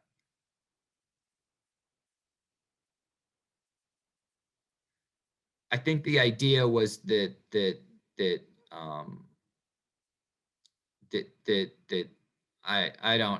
I'm going to miscast it if I say it. Someone from the group want to help me out? Hi, Al, this is Ryan LaRue, and I think that something that falls into this category is free allowances based on our extension policies are typically based annual average usage or residential usage. And I think an EV owner might have significantly different usage that might drive different free allowance than we currently have. I think we paint with pretty broad brushes currently in our extension policies. And as usage gets different, especially in different sections of the residential class. It could be viewed differently from just in the future. So I think that might be what was getting at there, and just to provide some clarity. Thank you, Ryan. That's really helpful. Great. And I had another question, Al. So on the second point, the third bullet says better utilization of the grid. Were there any specific use cases that the group mentioned in that discussion when they were talking about how to use the grid better in relationship to EVs? And again, if people feel comfortable, they can supplement it. But I think it was more in a we didn't necessarily give specific examples. We were just kind of, the conversation flowed from the idea that the regulatory flexibility was an awfully vague term, and then some more examples of what the regulator should think about as they evaluate the end of the pilot programs, and if they do are scaled up to a full program, some of the things to consider. And I think that's where we were going. We did get a little bit more detail in about the third party partnerships being vibrant, but I don't recall us getting into a lot of specificity about better utilization of the grid in terms of beyond the idea that we can control the fact of, or we can induce parties to charge at the correct time for the grid, in terms of some time of use mechanisms to alleviate the burden on the grid. But they're much beyond kind of those kind of high level notions. I don't recall us getting specific examples, but I could be wrong if someone wants to. I'll share. That was, you're right, that was as we discussed the regulatory flexibility. And then I mentioned how I'd presented some ideas about incentives that would sort of give real focus on the spread. So it's not, better utilization is not exactly the point. It's the ability to move the utilization into the off-peak hours. Jeff Myram shared that that's true today for the most part for the chargers they're seeing at Consumers Energy, but that is obviously of significant economic value if you can add load, but utilize it at the right time. So, and I think you summarized it well. That was the key point. Great, thank you both for that clarification. And Al, you mentioned that the discussion about making third-party partnerships more vibrant was quite good. Could you share any details, if there are any more details that you'd like to share on that point? Sure. If you have installers, how can they know what they need? How can also, if someone gave an example, it could take up to 4 months to get chargers installed at a barbershop, for example. And what can be done to make that go quicker? What can be done to have all the information you need at the inception and where you need to go and who you need to talk to. Also, the idea of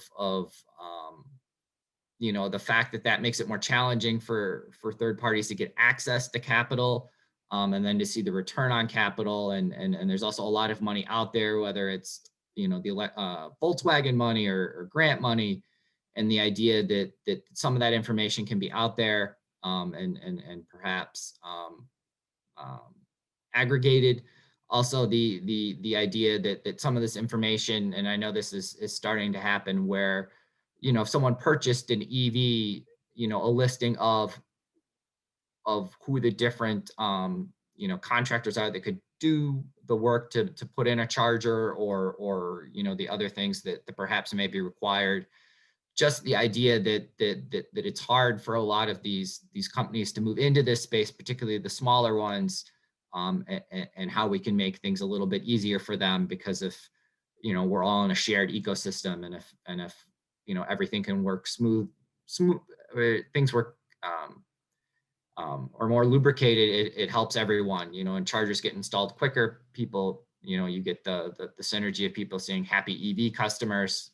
They want to purchase one, and just the idea that there can just room for better collaboration and sharing of information. Hopefully that would cut down on the 3 to 4 months to get something installed at a barbershop or somebody's house for a charging station.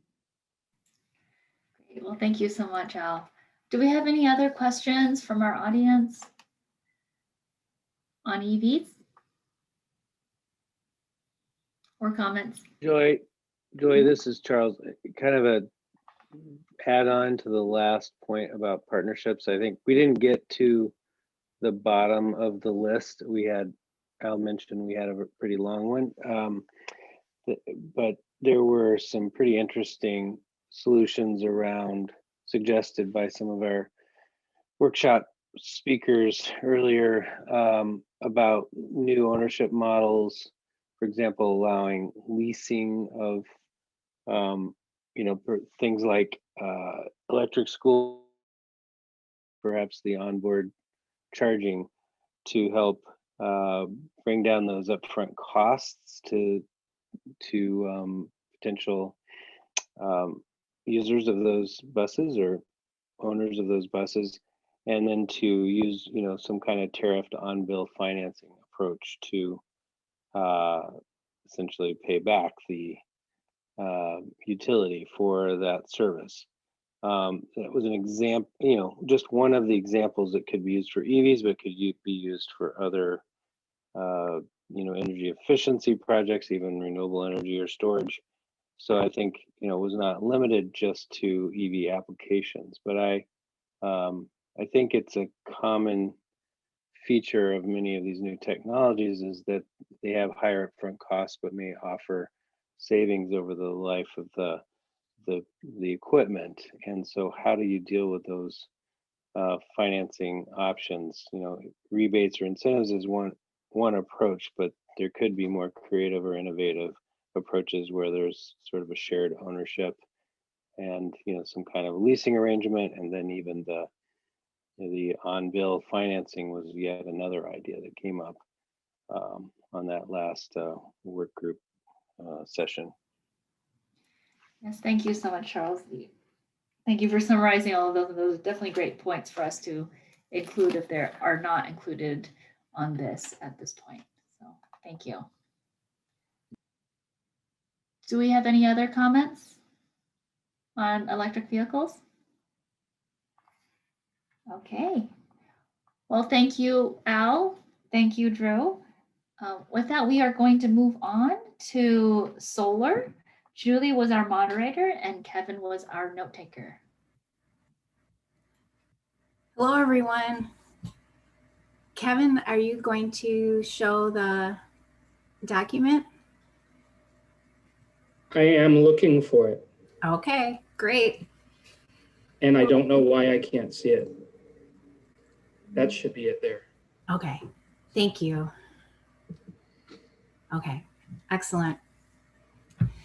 Well, we had a really good discussion, and the people in our breakout session were from all different perspectives of behind the meter solar and community solar. So I thought it was pretty thoughtful. And we did not go point by point because we have over 30 barriers, or as one stakeholder called it, hurdles. They're just hurdles to be overcome.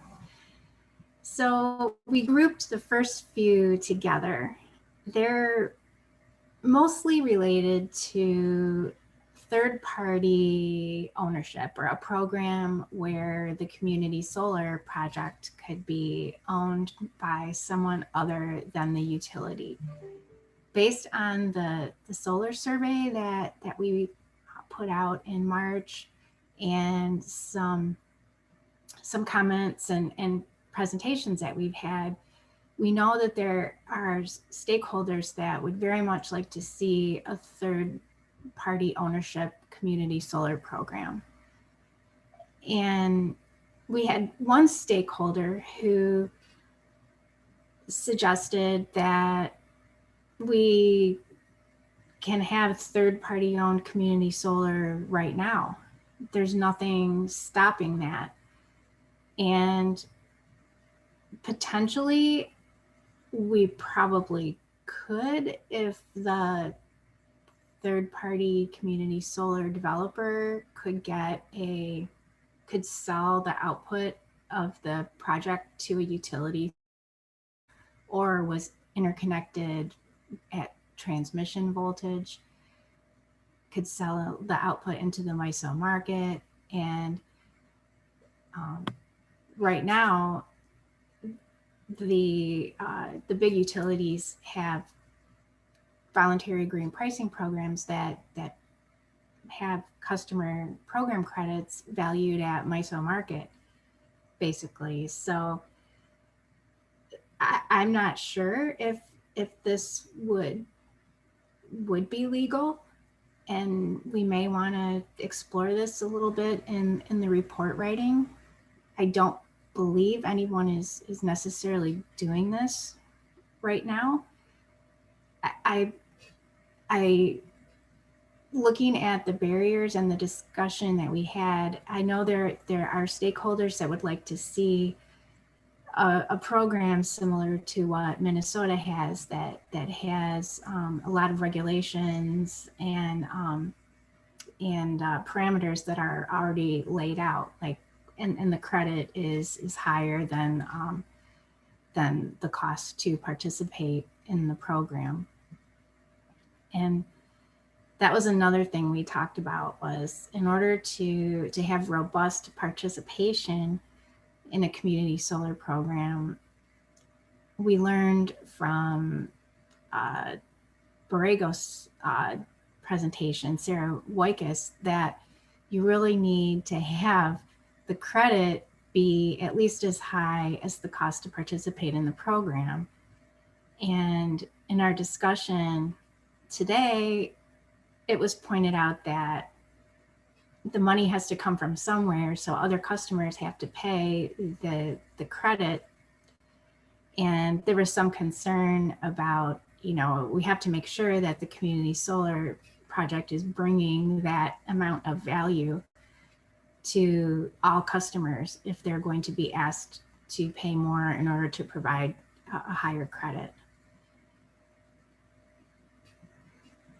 And moving on, Kevin, can you scroll down a little bit?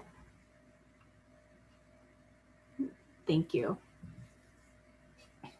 Another thing that would be very helpful to third-party community solar developers would be if the utility could provide the credit to the customer on the bill. And there's an issue with that because it costs a lot of money every time the utility modifies the billing system, and who should pay for that? How would that happen? And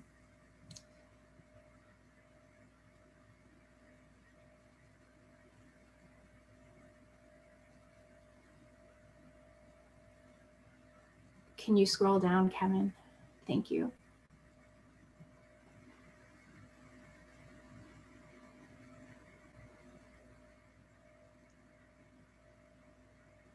And then we did have some discussion about using the community solar electricity off-site. For example, it would be kind of like a microgrid. So you'd have a community solar project, maybe centrally located, and then the homes and businesses around the project could actually use the generation behind the meter. And right now we think that that is not legal. It may fit more in the microgrid bucket. And then we talked about virtual net metering, which would allow participating community solar customers to have the ability to use, to virtually net meter so that they could offset their utility bill with the community solar, and even have it set up a lot like the distributed generation program to provide some equity for customers that are renters or live in homes where they can't really have solar. So virtual net metering was discussed as a virtual distributed generation program was discussed as a method to handle that. We actually had two topics in our work group. We had community solar and behind the meter solar, and we just made it through all of the community solar barriers, and I wondered if anyone had any comments they would like to make about what we have on our barriers and solutions table.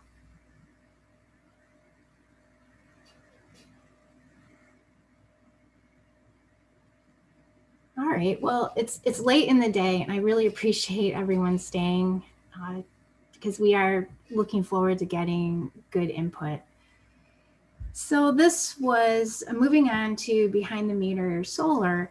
The number one issue that seemed to come up in the on the behind the meter solar panel discussion was the distributed generation program cap, but we didn't talk about that in our discussion today because the legislature is currently working on that, and we'll see what happens there. And another issue that was raised during the behind the meter solar discussion panel was the inflow outflow mechanism and how solar installers find it very difficult to calculate an accurate bill impact for customers to use to make the decision as to whether they should install the solar project or not. And I think, well, DTE has a Rider 18 customer bill impact model that they've put together, and there may be like more sophisticated models that could be developed so that solar installers could at least provide a range of what the potential savings might be. And then we talked about, and this was, I think our best discussion was, can we find a business model that benefits utilities, the solar industry, and customers? And is there, one thing we talked about was, is there a way that utilities can own behind the meter generation at a residential customer's home or at a commercial site and bring value by using their purchasing power and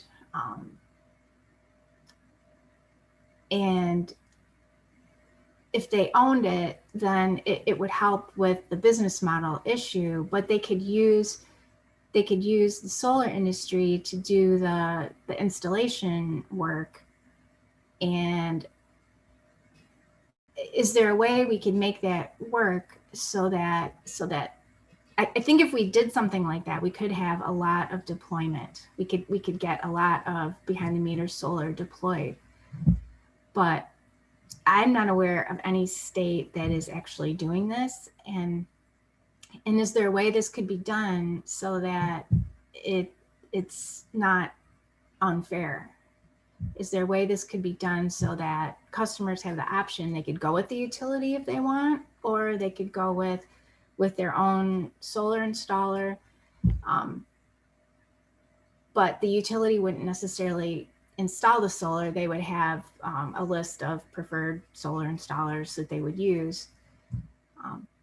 So anyway, I'm really looking forward to hearing some thoughts on that. We did have questions about this on the solar survey, and some people thought it was okay, but a lot of people had major concerns with this. But I'm very much hoping that this work group can really tease this out and figure out if there's any way to make this work. And moving on, we do have, this has been coming up more and more lately, how 150 kilowatts is the maximum size for a solar project to participate in the DG program. And customers are wanting to have larger installations. So like up to 1 megawatt was discussed. So, okay.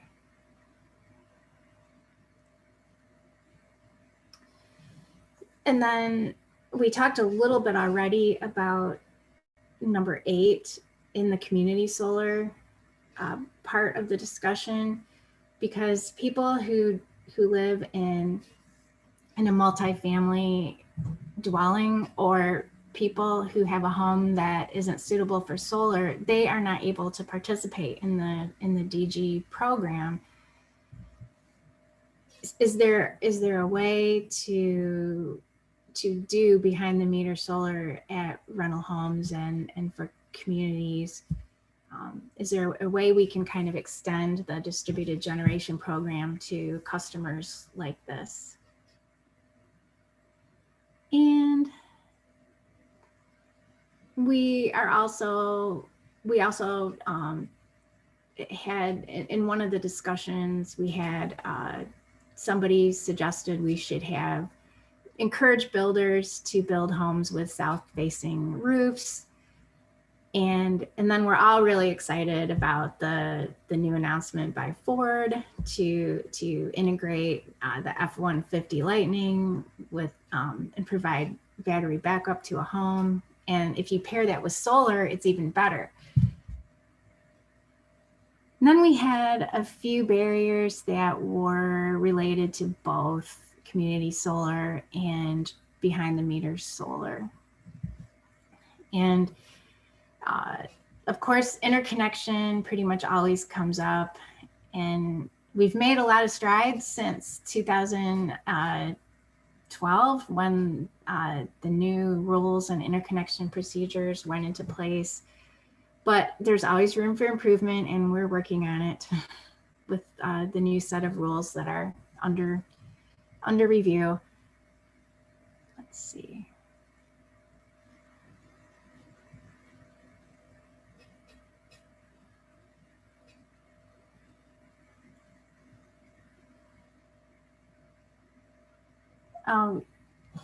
Yeah, we didn't really talk about any of these remaining barriers because we spent so much time talking about third-party community solar and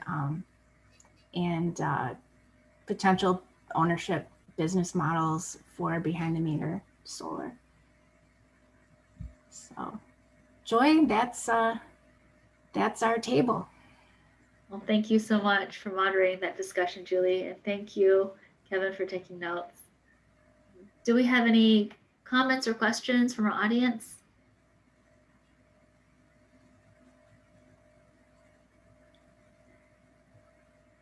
Any further thoughts on solar? Hey, hi, it's Will Kenworthy. Can I chime in for a second? Yes, please. So I was sort of fumbling with my mute button during the when you asked Julie if there was any comments on the community solar part. But I just wanted to add that, you know, on the hurdles in the community solar field, there are hurdles, and then there's our hurdles. And I would say I would put the legislative, you know, enabling of third-party ownership or third-party, you know, or community ownership of solar assets that are shared either through virtual net metering or a sort of on-site virtual net metering as, you know, sort of first among equals, because it's just such a systematic barrier to actually achieving what I know certain communities would like to try to achieve through community solar. So I would just highlight that one particular one. Great, thank you so much. Any other comments? Joy, one quick comment. There was a comment made about how difficult it is sometimes to estimate the value of a solar installation. There is a software company called Aurora Solar. They're behind Tesla and other providers today, but they have very sophisticated software that uses LiDAR, flyover data, and satellite data to automatically calculate and do monthly estimates based on trajectories and planes and angles. They are about to ready a product that would allow anybody to put their address, and it may be something that we could educate and inform people to use. It gives a very accurate, I've done it to 2 houses. It's very accurate. It's all remote, it's all automatic. And this could be a great asset for people to understand the value of solar for them, for their house, for their orientation, for their square footage based on automatic analysis. Greg, does that include the inflow outflow model for, distributive generation tariff in terms of the impact on the economics? I'm not sure if they know of the tariff structure in all the jurisdictions. I know what they're calculating is the specific incidence rays and angles, and they get a very accurate portrayal of the production capacity. I'm not sure if they're able to marry it up to, jurisdiction by jurisdiction, what they might mean. I can check. Okay, thank you. Thank you for sharing that, Greg. This is Sounds Kevin Kraus. In answer to that question, I doubt their model would be capable unless it actually uploaded the load profile of the customer. So you would need historical information of the load profile of the customer in order to get the DG tariff. They ask for a monthly estimate. So right now, the underlay of what the consumption is just an estimate provided by the customer. And you're correct.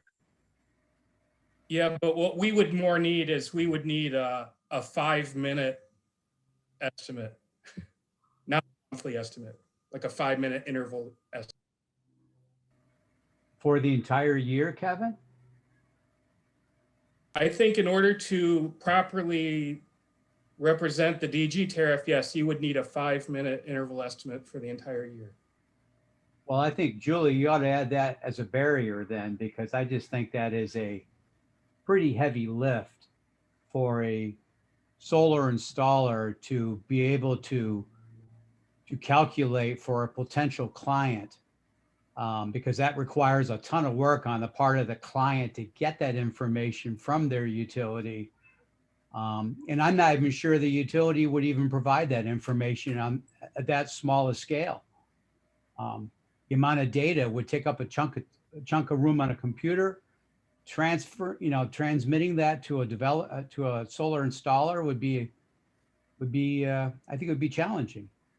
So John, I've been thinking about that, and I'm wondering if there's a way to provide a range, because that the lowest impact could be that none of the generation is used on site, and the highest bill impact could be if all of it was used on site. So that the annual savings are going to be somewhere within that range.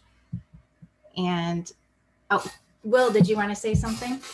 So I think I talked about this briefly in 2018 in the first DG tariff case, and there is a difference between, like, hourly interval data is commonly available, right? So if you're a small user, I believe you can get your hourly interval data from either customer, and you can also, most good solar modeling software will do hourly output data also, and you can match up the hourly input data and hourly output data, and that gives you an hourly net figure. The thing it doesn't do is that what we are using in the inflow outflow model is instantaneous data, and so there is some difference between what actually comes out of the instantaneous data and what an hourly, daily, or monthly netting calculation yields. It's not nothing. It can be. When I looked at this in Indiana recently, it was something like a 10% difference between the actual impacts of hourly netting and instantaneous. So you can come sort of close, but you can't totally get there, get it right. And that uncertainty, that does create uncertainty for customers that would be better if it wasn't there. That's Mike Rivet from DT. To Will's point, the data is available in 1 hour increments. Any customer can download it. Third parties can download it on behalf of the customer with consent. And you're right, Will, you get within a percentage. From my experience, I haven't seen a lot of solar developers go that deep into the analysis. I'd be curious to hear from others if they have. But either way, you're going to get within a percentage, even if you have the 5-minute increment consumption data, because your generation data is going to be an estimate as well. So I think there is some data out there that can be leveraged to get close. We are working actively, as Julie mentioned, to try to get a better model out there for our customers to be able to leverage to best understand the information. But to both of your points, there's data out there. You can get close, but you are going to obviously be within percents of where you want to be. This is John again. I mean, that's great information, Michael, and certainly Will's information is very helpful as well. It would be nice if an app can be developed that would easily incorporate hourly data so that solar installers could use it, to develop proposals for their clients. And I don't know if such an app exists, because it would probably have to be unique to Michigan. It's not probably something that NREL would create at the national level. So I guess, Julie, that's an opportunity / hurdle, or opportunity / barrier. Yep. Yeah, I think in one of the solutions is develop a model that can more closely estimate bill impacts. This is Kevin again. I think NREL has the ability on the production side to model exactly what you're looking for. I think the question then is the load data of the customer. And yes, I don't think NREL is going to try to model load data for Michigan customers, right? So you would need to get that from the specific customer. Yeah, I think that's right, Kevin. I mean, I think the production data, just like Greg was saying, has been available for a while, but it's the financial end of it that's key, because the one thing that solar installers always try and present to their client is, how long will it take me to pay off the system? And under the old net metering rules, that was a relatively straightforward calculation. But under the new DG rules with, as Will stated, instantaneous netting, that becomes much more complicated and difficult to calculate fairly easily for large numbers of potential solar customers. And that again is what I view as the barrier / opportunity. But if you can get within 10%, then a 10-year payback is 9 to 11 years, right? And you can present that to the customer. Okay. Right. I put some information in the chat about what's available for free, actually. It's probably not customer friendly, but it's certainly a developer who wanted to could get proficient enough with it to be good.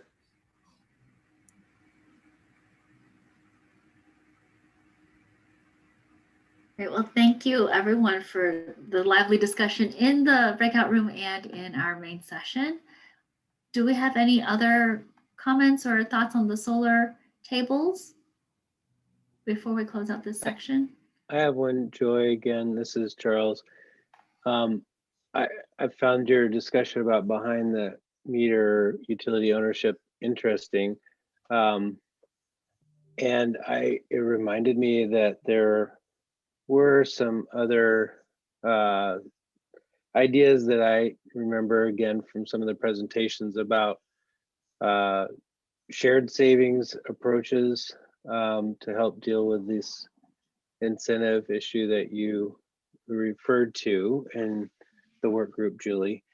And also I remember there's a good presentation on performance incentive mechanisms as well.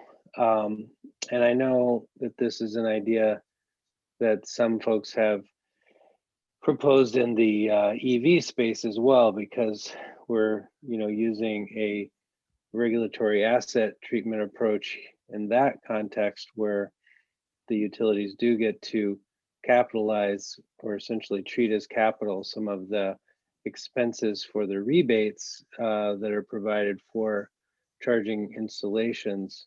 They don't actually own that equipment, but they do get the incentive of being able to treat those expenses that way.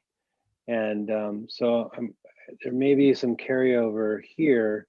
I think some of us in the advocate community would be sort of happier with them being tied to performance mechanisms, which could be things that we all like to see, which is more deployment and at a lower cost point, or you could add equity provisions into something like that as well, which is something that hopefully all of us are concerned about. So I think those would be some additional issues to explore. Yeah, thank you. So the basis for the performance payment to the utilities would be based on some savings that would accrue to all customers. Is that we've talked about this before, and we haven't really been able to think of a basis for collecting money from all customers to provide any kind of a performance payment to the utilities. Yeah, that would require some more thinking for sure, but some of the noted resiliency and diversity of resources has often been cited as a value of distributed resources as one. And I think there are likely others as well. So I don't have all the answers here today, but I just think as an approach, it's worth exploring further. Thank you, Charles, for sharing that. Any other thoughts before we close out the solar discussion?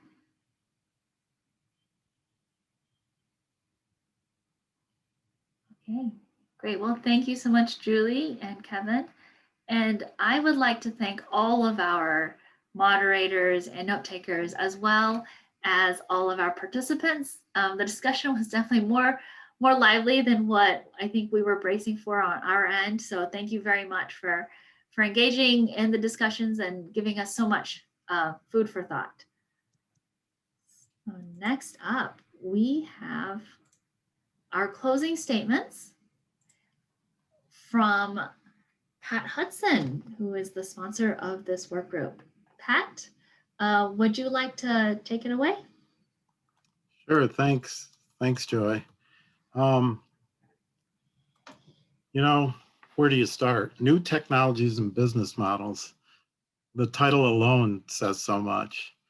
And so when we started this effort, we started by focusing on what technologies are considered new, but not necessarily futuristic.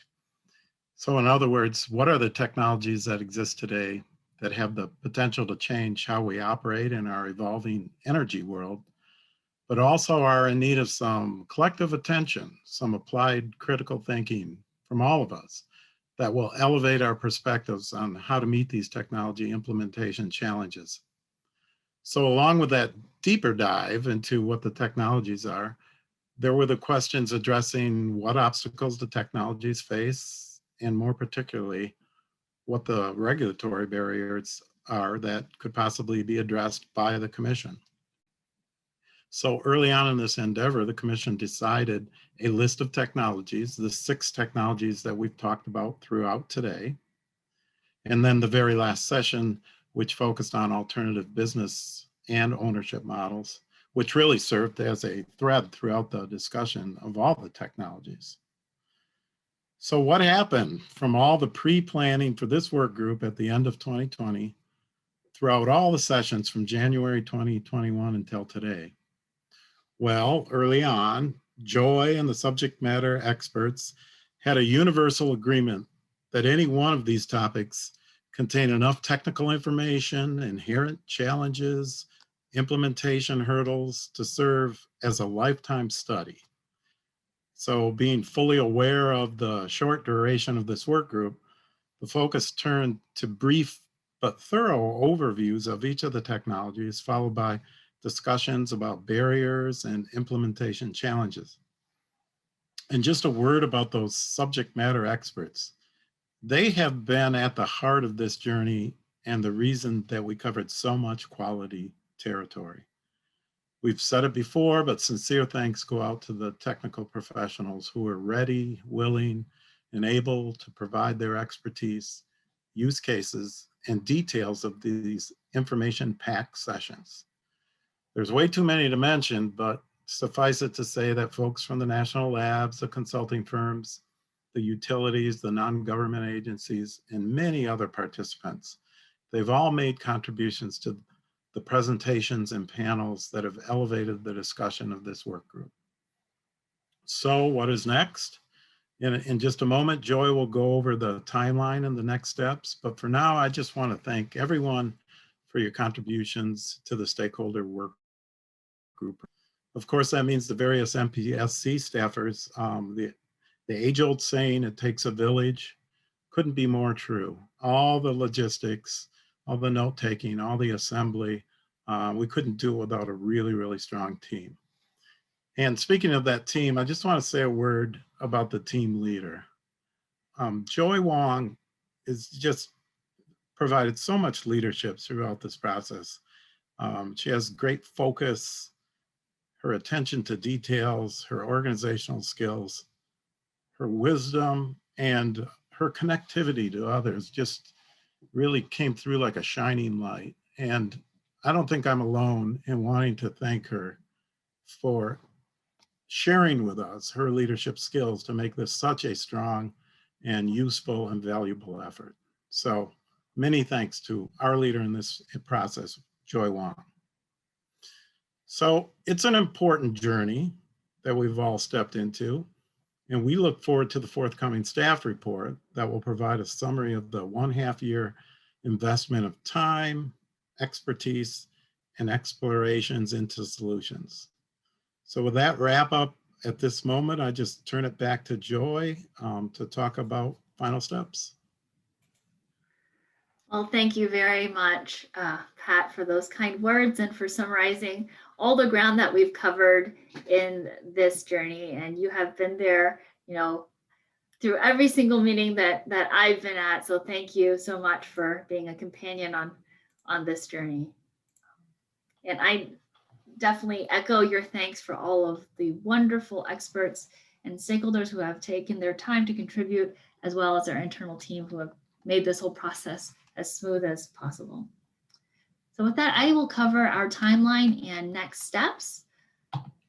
Ooh, give me a moment. Great. So next week, expect a listserv message from us with the recording. Hopefully we won't have any troubles with the recording this time, and that it will be smoothly posted and available by next week. So in August of this year, we do expect to have a draft staff report available on our workgroup website. We will have a listserv message to notify all stakeholders who are signed up for that report will be available. We will give stakeholders about 2 weeks for review, and you would be able to send your comments to me via email. We will post all of the comments that we receive on our workgroup website, and a summary of the comments will be included in the appendix of our final staff report. And September 1 is our current deadline for the final report, and it'll be posted to the U-20898 docket, which was established for this work group. So that is the current deadline. Please don't fault us if it's extended slightly. This has been a very aggressive timeline. There is a lot of information to cover, and you all have given us so much food for thought. So we want to definitely do the best that we can in capturing all the details and information that you guys have shared with us throughout this process. So we want to thank you sincerely very much for your participation throughout this work group. It has been quite a journey since we kicked off in January. We've covered a lot of ground. And as Pat noted, it is impossible to do justice to each of these technologies in a half-day meeting, which is what we did.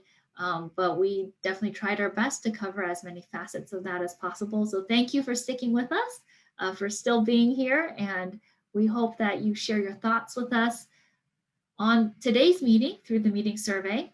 And if you have any thoughts about the content we discussed today or in any of our previous meetings even, please feel free to send me a document with your comments, and we can post that to our workgroup website if you wanted to share that more broadly. And of course, we are taking any further suggestions, comments, or edits regarding our technology summaries through email, and you can email those to me at the address on the page here. We do hope to receive all of those comments by close of business this Friday, if possible, so that staff can then get to the business of writing this report. We hope you stay engaged with us. Please sign up for our listserv if you haven't already. You can do so by going to our workgroup webpage and scrolling down to add your email.